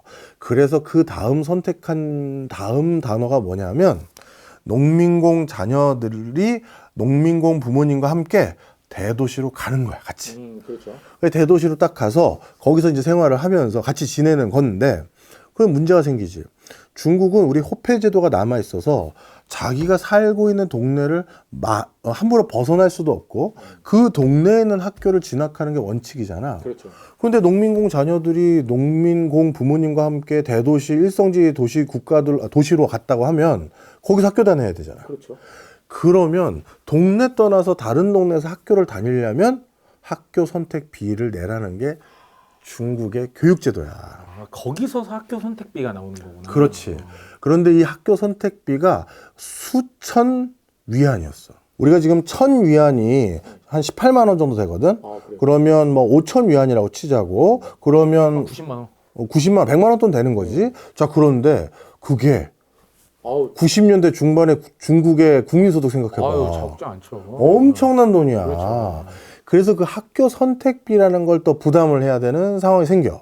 그러면 학교 선택비 때문에 좋은 학교에 진학하기가 쉽지가 않으니, 그래서 중국 정부에서 뭘 운영했냐면 농민공 자재 학교라는 걸 운영했어. 근데 농민공 자재 학교의 또 학교의 질적 수준이라는 건 또 안 봐도 뻔하죠. 그럼 우리가 왜 특목고 자사고 보내려고 애를 많이 쓰지? 학교 선생님에게 자극받는 것보다 그 친구에게 자극받아서 갑자기 공부 한 4시간 열심히 일해서 딱 이제 좀 쉬었다 해야지 하고 일어나려고 했는데 나만 일어나고 있어.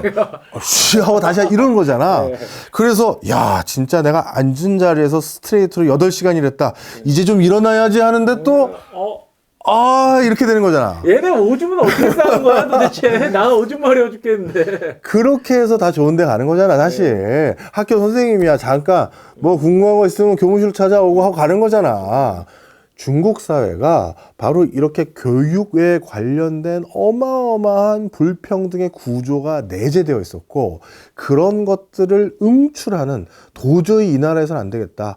아빠 엄마가 너 농민공 자제학교 다니는 것 때문에 거기서도 그런 일이 생겨. 손가락질하고, 야, 너 농민공 자제학교 다닌다며? 하면서 또 학원 가면 또 텃세 받고, 또 영어학원 갔더니 원서 냈더니 어느 고등학교에 다니시죠? 농민공 자제학교에 다니는데요. 아, 그럼 저희 학원은 입학이 어려워요. 저희 학원은 수준 유지하기 때문에 이런 소리 안 당했을 리 없지. 농민공 자재 등록했다 그러면은 다른 엄마들 난리 나요. 딱 맞아. 바로 그러다 보니까 부모님들이 이 악무인 거야. 너만큼은 잘 살아라. 그래서 아버지 어머니가 여기서 뭐 투잡, 쓰리잡, 포잡을 해도 좋으니 외국에서 공부하러 가. 해서 보내는 거야. 영어권으로 일단 갔으면 좋겠다. 그래서 특히 미국이나 영어 쓰는 기타 국가들, 뭐 캐나다도 마찬가지고 이런 데 가길 호주도 마찬가지고, 그리고 그게 안 되면 희망하는 나라가 의외인데 어딜 것 같아요? 일본? 정답입니다. 왜 그럴까? 중국 사람들이 또 많이 나가 있기도 하고. 아니, 더 정확한 건 일본도 한자 문화권이잖아요. 아, 한자 문화권. 공부하기가 편한 거야. 아, 그렇죠. 사실 영미권으로 유학을 못 가는 게 뭐 때문이겠어? 말 때문에. 그렇지. 토플 점수가 안 나오는 거야. 적응하기 좀 수월하죠. 그러면 아무래도. 적응하기 수월한 게 아니라 토플 점수가 안 나오는 거야. 얘는 계속 공부 덜 한 거지 뭐. 어학 성적 안 나오고 입학허가 그래서 안 나오니까 도저히 안 되겠다. 일본 가니까 교재가 다 한자네. 이 정도는 내가 몇 개 그 히라가나 좀 배우면 해독되니까 일본으로 가자. 이렇게 된 거고, 그 다음 두 번째가 일본에 가면 상대적으로 알바 구해서 거기서 자체적으로 학비 조달하면서 그래도 학위 맞출 수가 있거든. 그런 맥락이 같이 섞여 있는 거지. 바로 그런 이유들로 인해서 하여튼 유학을 대거 보냈어. 그래서 중국의 하이 구이 세력들, 하이 다이 세력들, 하이 허우 세력들이 많아지게 된 배경이 된 거야. 그런데 여기에서 또 끝나는 게 아니라 이 중국에서는 이런 현상들 때문에 또 유발되는 일이 또 하나가 더 생겼어. 어떤 일이요? 중국도 한국과 똑같은 일이 생기는 거야. 네가 한번 생각을 해봐. 너는 이제 중국의 초 엘리트가 됐어. 그래요? 그러면 제일 먼저 해야 될 건 대학 진학하는 건데, 네가 중국 사회 초 엘리트로 고등학교를 잘 다니고 있는데, 그럼 너는 대학교 학부 때부터 조기 유학을 가, 아니면 중국 내부에 있는 최고의 대학으로 진학하는 거, 둘 중에 어느 걸 선택하니? 타이틀 따놓고 가야죠. 그게 한국이랑 똑같아진 거야. 그래서 중국에서 제일 우수한 애들은 일단 베이징 대학교나 칭화대나 뭐 이런 데를 다 이제 진학을 해. 학적을 걸어놓고. 그리고 학부를 거기까지 다녀. 그 다음에 어떻게 됐느냐? 원래는 많은 나라에서 어떻게 되냐 하면, 미국의 하버드랑 비교를 해줄게. 뭐 하버드나 뭐 웬만한 아이비리그는 다 똑같아. 1학년에 입학 100명 했어. 그럼 2, 3학년 때 되면 어떻게 돼? 줄어요? 줄지. 패스를 못 하거든. 퀄 시험이라고 불러. 자격 시험을 통과 못하면 아웃인 거야. 그래서 외국의 주요 명문 대학은 입학은 상대적으로 쉬워. 졸업이 어려운 거야. 한국에서는 서울연고대 입학이 어렵지. 입학만 해놓으면은 졸업은 정말 본인이 대통령을 때리고 오지 않는 한 교수님 멱살 잡아도 졸업을 시켜주잖아요. 시켜주지.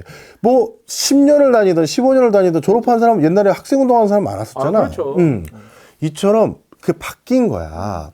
그런데 이거를 학부만 가지고 얘기하는 게 아니라 학부, 석사, 박사가 어떻게 되냐면, 하버드나 뭐 스탠퍼드나 MIT나 뭐 이런 데서 내가 학부에 들어가. 그러면 그 교수랑 쭉 수업을 듣다 보면 교수가 따로 불러. 자네 공부에 참 재질이 있어 보여. 어떻게 공부 좀 더 해볼 생각 없나? 내가 키워줄게. 불러. 그래요? 어떻게 해요? 뭐 석사 박사 과정을 한번 들어와 봐. 그래서 같이 공부해 봅시다. 내 연구도 도와주고, 학비가 없는데 그건 내 연구 프로젝트 도와주면 내가 알바비 줄 수 있으니까 걱정하지 마. 장학금도 줄게. 이렇게 돼. 그래서 학부보다 석사 들어가는 그 학교에서 석사 들어가는 게 또 좋아지고, 그렇죠. 또 더 좁아져. 그렇죠. 그리고 아니면 그 서로 이제 다른 학교로 가기도 해. 이게 이 학맥을 넓히기 위한 것도 있어. 그래서 미국 같은 경우는 학부 어디 나오면 석박사는 다른 데로 가기도 하는 게 교수들끼리가 또 커넥이 좋으니까 그렇죠. 이 좋은 애인데 너한테 보낼 테니까 네가 좀 키워봐. 그쪽에 좋은 애 또 일 보내기도 하고 그래. 자, 그런데 그래서 외국은 피라미드 구조야.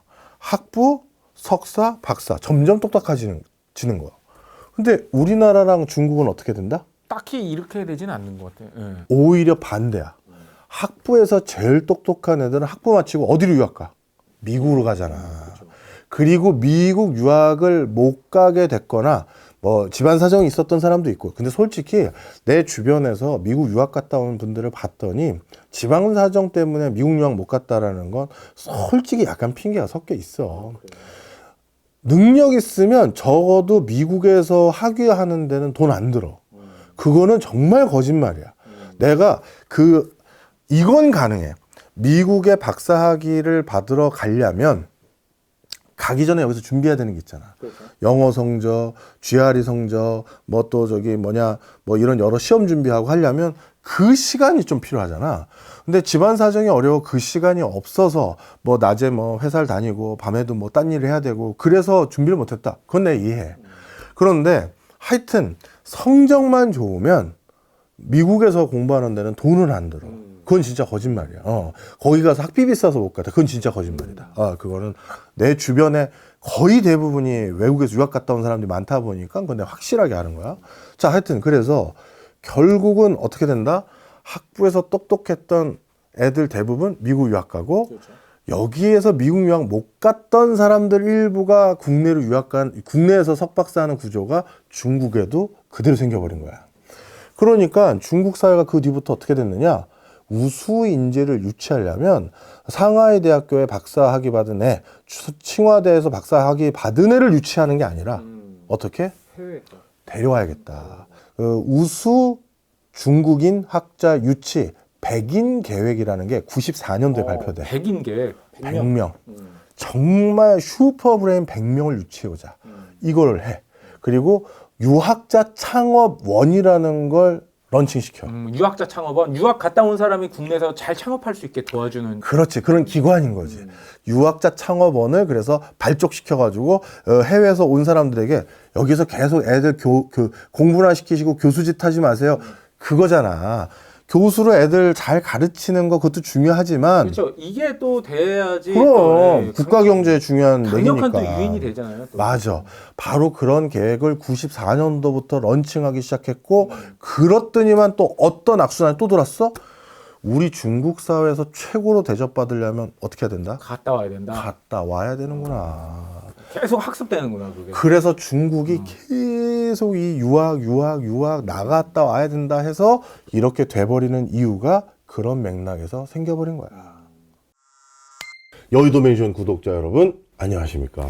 형님 지난 시간에 우리 그 뭐 중국에서 음. 벌어지는 지방 그리고 소수민족 이런 사람들은 이제 교육 불평등 때문에 유학이 많이 발생하고 뭐 이런 얘기 계속 해주셨잖아요. 그러면 우리가 중국 얘기 들었는데 우리나라에 좀 뭐 시사할 점 뭐 이런 건 없을까요? 많이 있지. 우리나라도 시사를 해야 될 게 많이 있는데. 아니 왠지 좀 닮아 있는 것 같아서 그래. 너무나 닮았지. 네. 우리나라에서 가장 교육을 많이 받은 사람으로 딱 정형화되어 있는 모습을 우리가 가끔 연출을 해야 될 필요가 있지. 네. 드라마에서. 네, 드라마에서. 드라마에서는 이 남자 배우, 이 남자 역할은 뭔가 한국의 주류 오브 주류의 인테리적인 이미지로 등장인물을 하나 잡은 사람이 있어. 그게 주인공일 수도 있고 조연일 수도 네, 있고. 그렇죠. 그랬을 때 대부분 출신 학교를 어디로 잡아? 해외대학교? 해외에서 많이 얘기를 네, 하지. 맞아요. 유학. 예를 들어서 우리 진짜 옛날 드라마다 그 현빈이 처음 데뷔했다라고 봐도 과언이 아닌 김선아 나오던 김삼순. 김삼순. 네, 그래. 김삼순. 그 김삼순에서 또 슈퍼스타 하나 나왔지? 다니엘 헨리. 다니엘 애니. 네, 거기서 다니엘 헨리도 또 네, 뭘로 나왔어? 유학파. 맞아. 유학파가. 그게 대세야. 그리고 한국에서도 뭐 예를 들어서 김영민 배우가 또 일약 스타덤에 올랐던 의사. 똥덩어리. 아니 그거 말고. 그거 말고. 의사 그 뭐지? 의사. 내가 진짜 재밌게 봤는데. 하얀 거탑. 하얀 거탑. 내 인생 최고의 드라마 중에 하나였거든. 하얀 거탑. 그 하얀 거탑의 김영민은 뭐라고 그래야 돼? 자수성가한 의사로 그렇죠. 어렵게 시골에서 공부해서 뭐 진짜 명문대 와서 천재 어렸을 때 과장까지 됐는데 그 김영빈의 라이벌. 그렇지 라이벌. 그 차인표 나왔었잖아. 차인표는 어디서 공부하고 왔어? 뭐 어디 존스 홉킨스. 존스 홉킨스였어. 존스 홉킨스였던 것 같아. 맞아. 우리 1980년 너 80년대 드라마 봤던 세대잖아. 예, 그렇죠. 그때 대표적인 드라마 중에서 제일 잘 나왔던 드라마 뭔지 알아? 아들과 딸? 그것도 진짜 생각난다. 네, 최수종, 김희애. 근데 지금 이제 남자 배우들의 직업 가지고 얘기하니까 네. 뭔가 남성을 주목하게 만들었던 그런 시대극이라고 해야 되나? 이런 것들. 수사반장? 죄송해요. 야, 수사반장은 진짜 언제적이냐? 호랑이 선생님? 야, 호랑이 선생님도 생각나고. 아이, 뭐. 저거, 우리 모래시계라든가. 모래시계. 야망의 계절인가? 야망의 계절. 야망의 함정이 아니라 계절이었던 것 같은데. 야망의 계절이었던 것 같아요. 우리 지금 문광부 장관인 사람, 누구, 유인촌. 네. 그 사람이 이명박 대통령 그 연기했던 게 뭐야? 야망의 계절 아니야? 하여튼, 그걸 보면 뭘 알 수가 있냐면, 모래시계에서 최민수는 깡패로 나오고. 네, 그렇죠. 거기에서 또 남자 배우? 박상원 직업이 뭐야? 검사지. 근데 박상원 그때 검사 되는 과정도 나오거든. 네. 최민수는 조폭 생활하면서 밑에서부터 커가는 모습을 드라마에서 보여주는데 그렇죠. 박상원은 고시 공부하러 저기 그 고시촌 들어가서 추리닝 바지 입고 고시 공부하는 모습 보여주고 그렇죠. 그 다음에 아까 야망의 계절이라는 것도 유인촌이 신입사원으로 들어가서 사장까지 올라가는 그 과정들을 보여주는 그런 게 있어. 자, 그런데 최근 드라마들 중에서 남자 주인공을 모든 국민들이 선망해서 특히 여성분들이 선망해서 쳐다봤던 드라마 아주 최근 말고 시크릿 가든 또 파리의 여인. 파리의 여인은 여기 뭐 몇 년 전이에요. 그런가? 한참 된 건가? 옛날 사람 티내고 있어. 파리의 연인이나 시크릿 가든. 거기 남자 주인공들은 직업이 뭐야? 재벌 2세. 2세야. 뭐 2세 또 그래서 3세 뭐. 직업이 실장님 뭐 그런 그렇죠. 뭐 부사장님. 한참 또 실장님 신드롬이 있었잖아요. 그렇지. 대표님 이런 거지. 본부장님. 본부장님. 예전에는 그 과거 드라마에서는 우리가 드라마의 남자 주인공은 자수성가에서 성장하는 그런 배경이 있었다면 아예 지금은 이제 그냥 갖고 태어난 거. 그렇지. 그게 중요한 거야. 사람들이 가장 보고 싶은 거, 원하는 거, 선망하는 건 대부분 우리나라 같이 동양권의 문화에서는 아주 독특하게 드라마에 그게 많이 투영이 돼. 그래서 그 남자 주인공을 모두 안방 방송이잖아. 안방 극장이고 모두 모여서 저런 남자. 지금처럼 볼 게 많은 시절이 아니었어요. 그렇지. 그때는 뭐 온 가족이 모여가지고 막 시청률이 막 70% 나오던 시절이. 그럼. 그래서 그때는 모두 저런 남자 진짜 최고다라는 걸 보여줘야 되거든. 그렇죠. 시대 정신에 부합해서 거기에 맞춰서. 그런데 80년대 드라마까지만 하더라도 고진감래 그렇죠. 얻기 위해서 은고의 시간을 갖는 과정 자체를 미담으로 여겼고 그거 없이 어떻게 열매를 따나 이게 있었어. 맞아요. 그런데 90년대 중후반부터 2000년대 특히 들어서는 기다릴 생각이 없어진 거야. 사회가. 내가 왜 같이 고생을 해야 되죠? 저 남자를 만나서? 내가 왜 뭐 예를 들어서 이 남자가 잘 될 때까지를 뒷바라지를 해야죠? 바뀌어버린 거죠. 동고동락 할 생각이 없는 거죠. 그거보다는 그냥 다 갖춘 사람을 찾는 게 그렇죠. 훨씬 더 낫지 않겠느냐. 그리고 그게 잘못된 거야? 라는 생각도 있는 거지. 그렇죠. 뭐. 자, 그래서 글로 가버렸어. 그런데 아주 독특하게 2020년대 앞뒤로는 좀 독특한 드라마 주인공 테마가 하나 더 형성됐는데 뭐냐 하면 이걸 뭐라고 불러야 할지 약간 애매한데 소확행보다는 중확행. 대표적으로 뭐가 있냐면 이 드라마나 재밌게 봐서 제가 아는 드라마 가지고 말씀드리는 겁니다. 이태원 클래스. 아, 이태원 클래스. 딱 보면 남자 주인공이 뭐 이렇게 가지고 태어난 사람 아니야. 아, 그렇죠. 네. 근데 자기의 재능을 알아본 거지. 어. 요리. 그리고 요식업. 작은 걸 이루려고 그러지 않고 굉장히 큰 걸 이루려고 그러잖아요. 그런데 이게 과거처럼 엄청나게 고진감래하는 건 또 아니야. 아, 그렇죠. 굉장히 짧은 시간에 맛집으로 딱 유명해지면서 야, 저 상태로도 상당히 먹고 살고 행복하게 살 수 있는 대로 바로 진입이 돼. 아. 그러니까 고진감래 기간이 짧고 그렇죠. 그리고 아예 야망이 없는 것도 아니야. 그렇죠. 그러니까 이게 소확행은 아닌데 중학행 이상을 노려보는 거지. 물론 그 드라마에서 마지막에는 뭐 큰 기업과 네. 싸워서 이긴 걸로 나오지만 그렇죠. 그렇지만 저 상태로도 충분히 뭐 네. 이런 소리 들을 만한 네. 이런 것들처럼 나름대로 그냥 자기 분야에서 견실하게 뭔가 역량을 보이면서 나름대로 꽤 의미 있는 그런 정도의 주인공들이 꽤 많이 나오는 거야. 대기업 막 재벌 2세급은 아닌데. 그럼 네. 물론 요즘도 그런 재벌 시나리오가 한 축은 있어. 네, 그렇죠. 대표적으로 재벌집 막내 아들 그렇죠. 우리가 다 뭐 야 나도 저랬으면 좋겠다 생각하는 거 있었던 것처럼 심지어 별에서 온 그대는 김수현이 초능력자야. 재벌 플러스 초능력이야. 재벌 플러스 초능력이야. 뭐 안 갖고 있는 게 없어. 도깨비는 재벌 플러스 또 영생을 살아. 그러니까 그쪽 파트는 갈 때까지 가는 거야. 그냥 판타지까지 섞어가지고. 그 재벌에다 도깨비에 재벌에다 외계인에다가 뭐 이런 식으로 가는 거고. 도저히 범접할 수 없는. 번접할 수 없는으로 가는 거고 또 한 축은 아까 말한 뭐 견실한 뭐 요식업의 대가라든가 충분히 먹고 살 만한데. 또 그런 것들 많았는데 이런 것도 가능하지. 우리 저기 그 송혜교랑 송중기를 엮어줬던 드라마였던 군 장교 출신이잖아요. 태양의 후예. 태양의 후예. 나름대로 군부대에서 꽤 역량 있으면서 그쪽 분야에서 모두가 존중하고 인정받는 그런 인물. 그렇죠. 그런 것들. 이게 중학행 정도 되는 거거든. 중학행 정도 되는 그런 캐릭터들에 대해서 사람들이 인식하기 시작한 거야. 이건 뭐다? 일부는 지금 이 세상이 너무 각박해지니까 대학행 같은 거는 내 주제에 엄감생신. 그러니 중학행만으로도 좋다라는 현실감 있게 내려온 계층이 있고 그렇죠. 또 완전히 판타지로 간 것도 있고 그런데 확실히 요즘도 고진감래 스토리는 없어졌어요. 맞아. 그런데 이게 드라마에만 그런 게 아니라 교수님 뭐 드라마 가지고 너무 확대 해석하신 거 아니에요? 아니야. 우리나라의 조금 뭐라 그럴까 미모와 지성을 겸비한 대표적인 직업군. 나도 방송 일 많이 하다 보니까 그렇죠. 누굴 주로 만나냐면 아나운서들. 아나운서분들이 직업을 남편을 고를 때 주로 선택하는 직업군이 좀 바뀌어가기 시작했어. 그래요?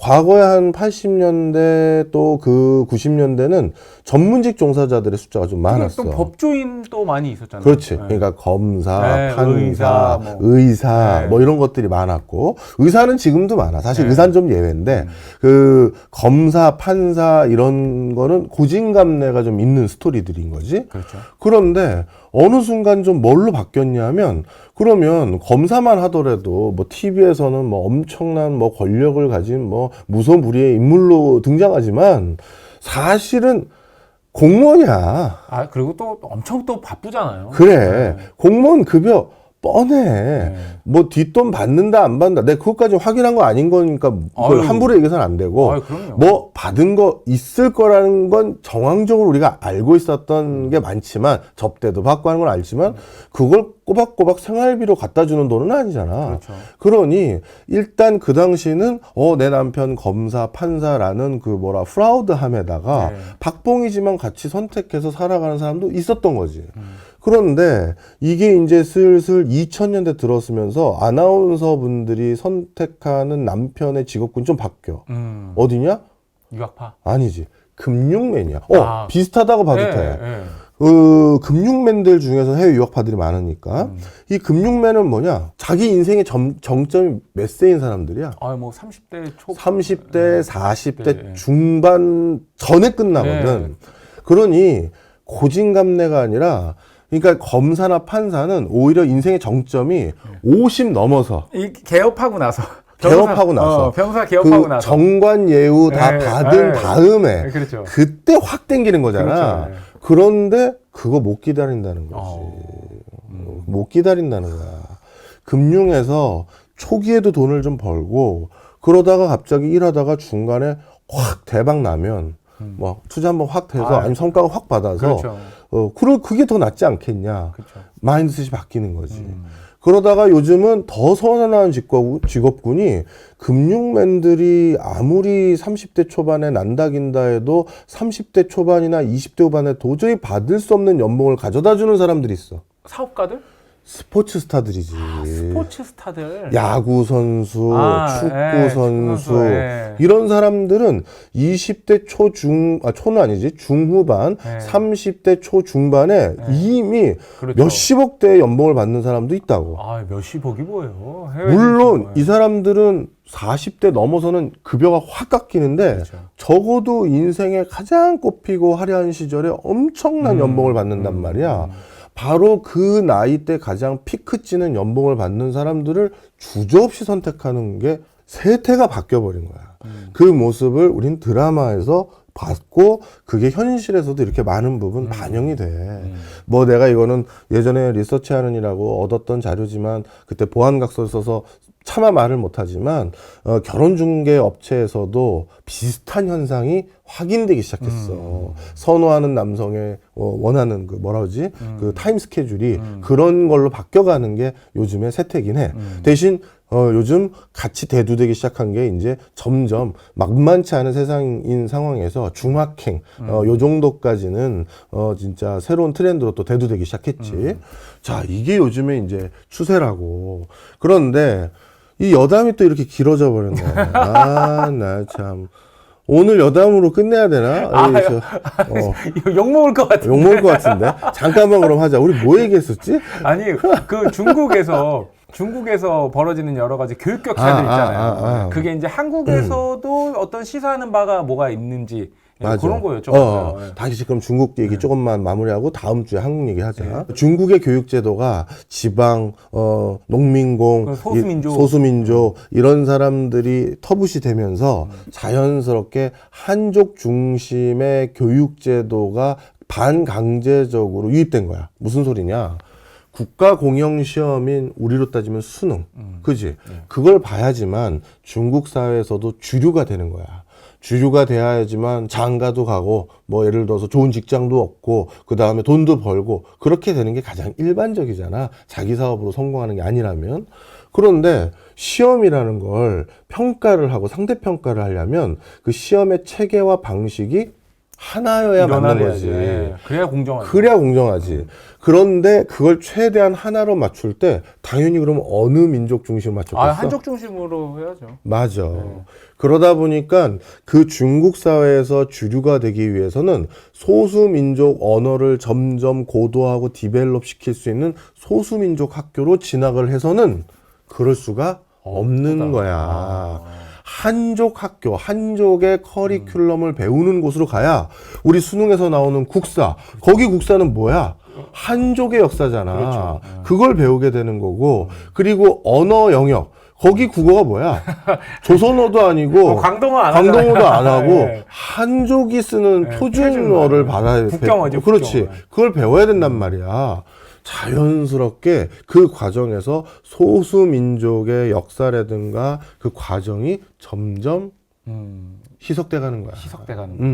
그래서 이 중국은 단일 시험 체계라는 것들을 통해서 상당히 많은 불공정한, 불평등한 걸 지금 계속해서 해오고 있어. 내가 제일 처음에 중국의 교육제도 가지고 불편부당한 대표적인 발명품으로 뭐 얘기해줬어? 과거제가 굉장히 불평등한 제도라는 거 그렇죠. 있잖아. 그런데 지금도 그 불평등한 교육제도를 반은 일부러 안 깨고 있는 거고 반은 일부러 더 심하게 말하면 조장하고 있는 거고 강하고 있는 거야. 그러다가 도저히 이게 계속되면 안 되겠다. 인민들의 불평분만이 극에 달았다라고 해서 이번에 최근에 들고 나왔던 공동부유. 공동부유. 같이 부자 되자. 그렇지. 공동부유를 하려면 뭘 바꿔야 된다? 교육제도. 그렇지. 부의 징검다리 사다리를 타고 올라가는 가장 좋은 효율적인 방법은 공부거든. 그렇죠. 그래서 좋은 교육을 받게 하기 위해서 제일 먼저 했던 게 바로 사교육을 없앤 거야. 예. 중국의 메가스터디 같은 회사들 있을 거 아니야. 그렇죠. 엄청 돈 벌었어. 미국에도 상장했어. 그런데 이 엄청난 회사들을 갑자기 하루아침에 비영리법인으로 바꿔버렸어. EBS. 니네 돈 벌지 마. 이제 사교육하면 안 돼. 이렇게 바꿔버린 거야. 자, 그러면 야, 이 시진핑 주석이 추진하고 있는 이 공동부유가 그 먼저 돈 많이 번 사람들이 유학이라도 보내거나 아니면 자녀들에게 더 좋은 교육, 학교 선택비 내가 지난번에 얘기했잖아. 네. 그런 것들을 통해서 좋은 학교를 진학시켜서 저 좋은 대학 보내서 부를 계속 상속하는, 계층화하는, 이런 것들을, 막겠다고 조치를 취했구나. 이렇게 너무 순진하게 생각하면 안 돼. 그런 것들은 표면적으로 하는 일이지만 중국 사회 내부에서는 아직도 엄청난 불공정한 교육 시스템이 많이 남겨져 있다. 목이 쉬네. 여기까지 하자고 오늘. 다음엔 그러면 요게 한국 교육제도에 주는 시사점까지 네. 붙이자고. 안녕하세요. 여의도 맨션 구독자 여러분 안녕하십니까. 네. 감기 조심하십시오. 목감기가 걸려서 목소리가 좀 그렇습니다. 네. 중국 얘기 이어서 가고 있는데 그게 또 우리 지난번에 예고 드렸었던 것처럼 우리나라에 또 시사하는 점. 결국 중요한 건 우리나라잖아요. 또 구독자분들도 우리나라 분들이 제일 많아요. 그럼. 네, 제일 많아요. 이 교육제도 하나가 어떻게 세팅되느냐가 나라 전체의 모습을 좌지우지한다. 그리고 나라 전체에 어떻게 보면 사람들의 가치 판단에도 영향을 준다. 이런 것들을 우리가 중국의 교육제도를 통해서 중국도 배우고 이제 알았잖아. 네. 근데 지금 우리나라가 이 교육에 있어서 이 망국병이 정말 심해졌어. 망국이라고 표현할 정도로. 그래서 내가 보기엔 지금 여러 가지 문제가 있잖아. 그렇죠. 저출산, 네. 고령화, 지방소멸, 양극화, 또 뭐야, 신성장 동력의 부재, 이 수많은 난제들을 이걸 동시에 해결할 수 있는 킹핀, 요거만 쓰러뜨리면 줄줄줄줄줄 딱 넘어지는 그거 뭐 없을까 했었을 때 그게 교육이야. 아, 교육이 키구나. 어. 그래서 백년지 대교라고 하나 봐요. 그럼. 그게 교육인데 이 교육이 점점 더 문제가 심각해지고 있는데 그걸 어디서 내가 질문으로 시작하면 제일 쉽게 이해할 수 있냐면 요즘 네가 다시 수능 공부를 한다고 쳤어. 네. 네가 저 전국 1등이야. 네. 어느 대학교 무슨 과가? 서울대 법대. 서울대 법대? 네, 서울대 경영학과. 경영학과? 네, 경제학과. 야, 그냥 궁금해서 그렇다. 왜? 그냥 모르겠어요. 옛날 사람인가 봐요, 제가. 네. 타이틀로만 선택했어요. 서울대 외교학과? 그러면 네가 요즘 사람이다라고 생각을 바꾸면 과가 바뀌어? 아니면 학교가 바뀌어? 아니요, 뭐 크게 바뀌지 않을 것 같은데. 바뀌어. 넌 옛날 사람이야. 야. 나도 옛날 사람이고. 나도 다시 태어나면 당연히 나도 서울대 경제학과 못 갔으니까 연대 경제학과 온 거잖아. 아이, 또 뭐 겸손하게 그렇게. 사실이잖아. 학계 전체 쿼터에서 미국까지 뭐 유학 가던 국내에서 박사를 하던 뭐 하던 다 봤었을 때 서울대 경제학과가 과반 이상이고 그 다음에 연고대나 뭐 다른 데가 슬슬 있는 거야. 그런데 요즘은 달라. 공부 다 잘해. 엄청나게 아무데나 다 붙여준다. 그러면 단어가 바뀌었어. 의대 가야죠. 아, 의대. 그렇죠. 의대부터 채우고 그 다음에 들어가요. 그렇지. 네. 서울대 경제학과를 왜 가? 의대 가야지. 그리고 경제학과 되게 박봉이야. 어마어마한 박봉이야. 그 다음에 그 서울대 경영학과를 왜 가? 그 남의 그럼 회사 가가지고 직장 생활하라고? 아니, 저는 거기까지 생각했어요. 의대 가면 또 공부 엄청 해야 되잖아요. 그건 또 그렇지. 네, 왜냐면 의사를 그냥 시켜주는 게 아니잖아요. 그 가서 또 그 훨씬 이상의 공부를 해야 되기 때문에. 그건 그렇지. 제가 거기까지는 자신이 없어요. 하여튼 그래서 요즘은 일단 전국 1%, 2%가 옛날에는 서울대, 그 다음에 서울대 낮은 학과, 네. 그 다음에 연고대 높은 학과, 네. 그 다음에 뭐 이렇게 채워졌잖아. 아, 옛날에는 서울대 정규학과가 뭐 연세대 상위권 학과보다 더 뭐 세고 그런 적도 있었어요. 아니야, 그거보다는 우리가 높았어. 하여튼 자 그렇게 됐는데 이제는 전국 1%에서 2%다 의대 채워. 의대 채우고 그 다음에 서울대, 공대나 뭐 연고대, 뭐 다른 뭐 좋은 학과들 뭐 이렇게 내려가는 거야. 뭐 카이스트나 뭐 이렇게 쭉 가는 건데 요즘은 의대 가려고 N수하거든. 네. 진짜 농담이 아니라 얼마 전에 내 종로학원 대표 만나봤어. 네. 근데 그분이 그러시는 거야. 아예 요즘은 우리 학원에 입학을 할 때 다년간 계획을 세우고 입학하는 사람도 있대. 도저히 자기는 상위 1, 2%까지 바로 들어갈 수는 없고 그래서 지금 한 5%, 6% 정도 되는데 그래서 3년 걸쳐서 거기까지 가려고 한다. 그렇게 하면서 진짜 그렇게 해서 거기 가서 3, 4년 만에 의대 가는 애들이 있다는 거야. 3, 4년 만에 가도 남는 손해 장사인 아니다. 거지. 손해 그렇지. 아니다. 남는 장사다. 그래서 그 어떻게든 거기만 들어가려고 하는 사회적인 병이 생기다 보니 사교육비는 더더욱 늘고 그러면 애들 키우기 어려워져서 나는 더 이상 쉽게 얘기해서 애 못 갖겠다. 그래서 저출산 생기는 거고 그렇죠. 뭐 이런 진짜 별의별 일들이 다 생겨버렸단 말이야. 그러면 이게 왜 이렇게 생겼을까? 그거 고민을 해야 돼. 이게 그래서 이제 좀 고민이 되는 부분이야.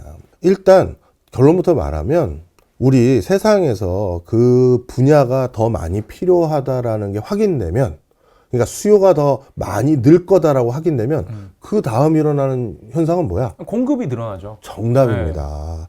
그건 망고불변의 자연적인 이치야. 인비저블 핸즈잖아요. 그럼. 보이지 않는 손에 의해서. 맞아. 예를 들어서 야 요즘 뭐 마스크 너도 나도 사야 된다며? 그때 마스크 공장이 그러니까 그렇게 됐더니 마스크 가격이 처음에는 뭐 한 개 마스크가 3,000원 한다 막 이러면서 네. 명동 가도 못 산다 그랬다가 나중에 어떻게 됐어? 줄 서서 샀잖아요, 옛날에. 그러다 나중에 어떻게 됐냐? 나중에 나눠주죠. 나눠줬지. 네. 그 마스크 가격 헐값되고. 아유. 그 다음에 마스크 공장도 망하고. 망하고. 네. 이게 네가 말한 인비저블 핸즈, 네. 보이지 않는 손에 의거해 수요가 늘면 공급이 늘고 가격이 떨어지고 다시 그래서 수요가 늘고. 다시 또 수요가 늘고 그럼 다시 공급이 또 늘고 왔다 갔다 하면서 시장의 효율화. 네. 그잖아. 네. 그런데 18년 동안 공급이 제한되어 있었던 분야가 있어. 의대. 의대야. 우리나라는 초고령 사회로 진입이 누가 봐도 이건 이견이 없는 정해진 미래야. 그럼 되돌릴 수가 없어요. 되돌릴 수가 없어. 2013년생을 어떻게 늘려요, 지금? 그러니까. 그러면 우리가 젊었을 때는 1년 평균 병원비로 100만 원도 안 썼지만 그렇죠. 중장년층 되면 100에서 200만 원 정도 쓰고 이제 장년 노년층 되면 한 달에 1년에 200만 원 이상 쓰는 거. 저기 구독자 여러분들 옛날에 감기 한 번 안 걸리던 사람이에요. 저 진짜 그랬던 사람이에요. 예. 근데 이제 조금씩 망가지기 시작하고 있어요. 진짜예요. 이것도 지금 보폭이 환경이에요.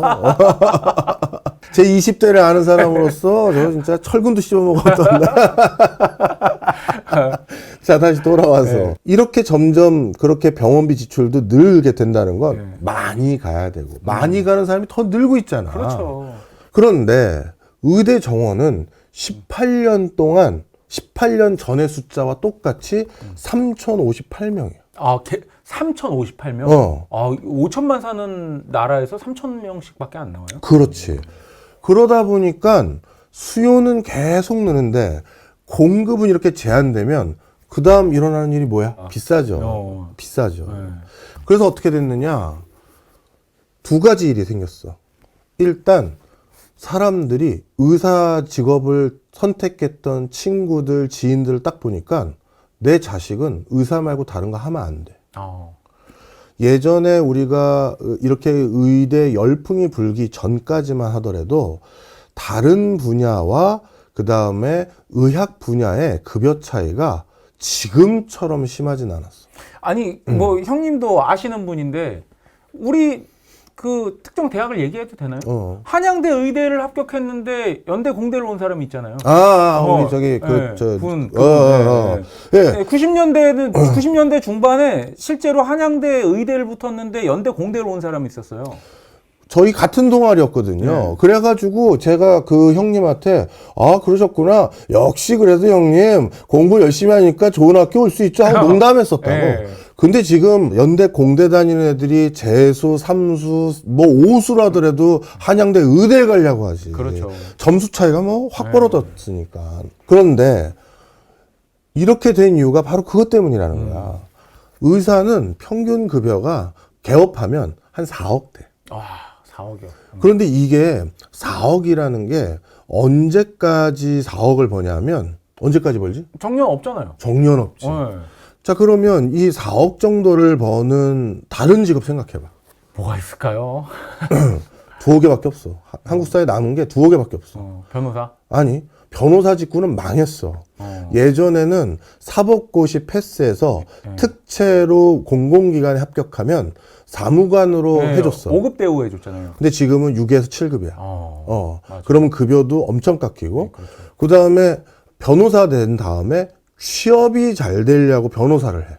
우리 저기 여의도 맨션 옛날에 담당하셨던 변호사분이 한 분 계셔. 네. JTBC에서 일하셨던. 그분 같은 경우 계약서 잘 검토하더라고. 전문성 있어. 뭐 이러면 변호사야. 근데 큰일 날 뻔한 거지. 변호사 돼서 대기업 들어온 거야. 자, 그러니까 변호사는 아닌 거야. 아니, 변호사는 아니네요. 그럼 누구냐? 대기업 임원이야. 아, 대기업 임원. 그렇죠. 그럼 여기서도 전제가 있는 거지. 대기업에서 임원. 그럼 임원은 몇 년이나 하지? 한 10년 했으면 천수 누린 거야. 아, 그렇죠. 그러면 4억 정도 연봉 받는 임원직 하는 게 10년이니까 의사랑 비교가 안 돼. 그렇죠. 그리고 그 임원 숫자는 그 대기업에서 난다 긴다 해서 경쟁 뚫고 해서 거기 올라가야지만 가능한 거잖아. 그럼 나머지 한 업종이 뭐냐? 특수업종. 특수업종. 자기 이름 가지고 하는 사람들. 뭐 유재석, 신동엽 4억 이상 벌겠지. 아이, 장난하세요? 그런 거밖에 안 남았어. 그러면 왜 그런 거밖에 안 남았느냐? 다 의대만 가려고 하잖아. 그렇죠. 제일 우수한 애들이. 아니, 그런 좋은 직장들이 더 많이 생겨야 되는데, 그러면 삼성, 현대, SK, LG 말고 또 그렇게 좋은 직장들 중에서 유사하게 생긴 게 신규 회사들인 네이버, 카카오, 뭐. 그 다음에 NC소프트, 뭐 이런 것들이 더 많이 생겨줘야 되잖아. 그렇죠. 근데 그 많은 게 더 생기려면 우수한 애들이 창업하고 자기 사업도 해보겠다. 어떤 회사에 입사한 다음에 거기서 회사 경영도 배우고 이쪽 인더스트리도 이해한 다음에 뒤늦게 나와서 창업해서 또 그런 회사를 만들어야 되잖아. 맞아요. 네이버가 삼성 사내벤처로 시작했고 그런 것처럼. 그런데 우수한 애들이 정체성, 자아가 완벽하게 형성되기 전부터 초등학교 때부터 의대 입시반에 들어가야 돼. 이걸로 가니까 세뇌를 당해. 예전에 학력고사 1등은 다양한 학과가 서울법대도 가고, 그렇죠. 뭐 서울대 물리대 가고, 서울대 컴공도 가고. 저 고등학교 다닐 때 공부 이과에서 제일 잘했었던 친구가 서울대 생물학과 갔어요. 우리 고등학교에서는 이과 1등 애가 서울대 화공과 갔어. 그렇게 다 달랐어. 그런데 지금은 의대 못 가면, 아니면 의대 선택 안 하면, 그렇죠. 뭐, 얘 뭐야? 뭐, 이렇게 되는 거야. 내가 남들이 다 원하는 가치 판단에서 벗어나는 가치 판단을 선택하면 두려워. 뭐, 예를 치과 가서 이빨만 들여다보고 눈만 보고 모공에 주사만 놓는 거 하기 싫은 사람도 있을 거 아니야. 그렇죠. 그런데 사회적 분위기가 그게 아니야. 요즘 다시 의대 증원한다라고 하니까 그런 소리 나오니까 직장인들도 다시 재수를 해서 의대를 갈까 생각을 한대네. 네. 인생 전체를 놓고 보는 거죠. 어디까지 남는 장사냐. 자, 그러면 이게 바꿔볼게요. 슬슬 의사 연봉들이 조금은 낮아질 거야. 그렇죠. 그럼 의사 연봉은 낮아지면 상대적으로 대기업의 연봉이 높아지거나 아니면 공공기관의 연봉이 높아지지 않더라도 차이가 줄면 야, 내가 의사 그래도 좋은 직업, 좋은 면 많이 있는 건 알겠는데 그래도 내가 그 돈 조금 더 받으면서 그렇게 계속 모공 쳐다보고 뭐 남의 눈말 쳐다보고 나 그건 재미없어. 난 가끔 좀 뭐 대통령 모시고 해외 출장도 가고 아니면 뭐 우리 저기 기업들하고 외국에 나가서 뭐도 하고 이런 거 좋아하는 사람도 있잖아. 뭐 항공 우주 쪽으로 연구하는 사람도 생길 수 있고. 다른 가치관에 조금 더 웨이트 두면 옮겨올 수도 있거든. 그렇죠. 그래서 그렇게 돼서 또 우수한 애들이 일로 올 수도 있다고. 자, 그래서 이게 진짜 만국병이야. 물론 대학병원에서 근무하고 있는 의사들을 보면 와, 이건 사람의 노동 강도가 아닌 게 분명히 있어. 그리고 또 공부 양 자체도 살인적이잖아요. 그런데 나는 솔직히 그건 동의하지 않아. 그래요? 왜냐하면 내가 만났던 기업, 나는 이제 강연들을 많이 가잖아, 기업체. 근데 그 업체의 CEO로 자리 잡은 사람들 있지? 의대 수준 이상의 공부를 해. 독서와 공부가 필요하다. 아니, 독서라는 거를 이제 이러면 또 이제 스타트업 그 준비하시는 분들이 많이 착각을 하는데, 그냥 교양 쌓는 독서는 이거는 또 그냥 교양일 뿐인데, 그걸 또 안 하는 건 아닌데. 아, 진짜 공부. 왜냐하면 경영자가 되려면 다양한 분야의 지식을 굉장히 접근 가능하고 이해 가능한 수준으로 알고 있어야 돼. 그렇죠. 재무, 회계, 노무, 법무, 마케팅, 그 다음에 그 인더스트리의 특수성, 기술, 이거에 대해서 다 알지 않으면 그 빈칸 때문에 결국 제가 그 사업을 했는데요. 하다 보니까 결국 거기에는 그런 맥락이 있었더라고요. 제가 그걸 알았으면 그거 안 했을 거예요 라는 소리가 나중에 나오는 거야. 결국 그걸 알았으면 안 했을 텐데 그걸 알아서 접었어요가 되고, 아니면 그걸 알았어. 그래서 그걸 극복하려고 거길 또 딥하게 또 파는 거야. 그 파다 보니까 그걸 또 알게 되는 준 전문가가 되고, 그래서 그걸 극복해서 그 다음 단계를 갔는데, 그랬더니 또 뭐가 또 필요해졌어. 그럼 또 그걸 또 파는 거야. 그래서 내가 만난 한 분야에서 자수성가를 했던, 또는 그 아버지한테 물려받아서 그걸 계속 잘 경영하고 있던 그 CEO들의 상당수는 그 분야의 나름대로의 초전문가야. 그러니까 그 면허증을 국가가 공인을 안 해줬을 뿐이지, 웬만한 대학 교수들이 가서 설쳐되면 개망신 당하고 그런 사람들이야. 또 실무적으로 빠삭하니까. 그럼. 네. 그래서 경영자들도 똑같은 의사와 공부량은 똑같이 들어간다. 돈 벌려면 그렇게 생각을 하시는 게 맞고, 자, 다시 돌아와서. 그래서 이걸 끊어야 돼. 미국엔 실리콘밸리에 가서 또 빅테크 기업에 가서 다른 데 가서 일을 하면 얼마나 벌 수 있는 직업군이 많은데, 그렇기 때문에 의대만 안 가고 거길 갑니다 라고 이렇게 하는 소리도 있어. 그런데 그런 회사들이 미국엔 왜 계속 생기느냐? 경제적 보상이 이루어지잖아요. 그렇지. 특히 아주 우리 필수 의료 분야의 전문의들에 대해서는 또 조금 보상을 더 국가도 해줘야 된다고 봐. 그렇죠. 아니, 왜 자꾸 피부과, 안과로만, 성형외과로만 가는 그 구조를, 돈 때문인데 그 사람들도 열심히 공부한 이유가 뭐야? 그냥 자기도 잘 먹고 잘 살아보겠다는 건데, 그게 잘못된 건 아니잖아. 그거를 그 지탄만 할 수는 없다고. 그럼요. 그러면 대학교에 응급실에서 일하고 밤새 그냥 불침번 쓰는 그 의사들에게 충분한 보상이 가게끔 제도 개편도 같이 해야 돼. 상간배역지 오지에 안 가는 의사를 누가 탓을 하겠어요? 오지에서 일하는 의사가 10억 벌어야 되는 거 아니야? 난 그렇게 생각해. 그러면 가겠죠. 당연히 가겠지. 네. 저 제일 옛날에 실미도에서 일하겠습니다. 네. 그래? 돈 욕심 많으시네, 이 양반. 그러니까. 아니, 이게 정상 아니야? 그럼요. 그거 더 드립시다. 저는 그거 해야 된다고 봐. 그럼요. 무조건 그 사람에게 헌신하고 감내하라고 해서는 안 된다. 그럼요. 자, 그래서 이 교육 제도 중에 우리나라는 지금 가장 큰 만국병, 의료, 이거에 대해서 오늘 얘기를 해봤네.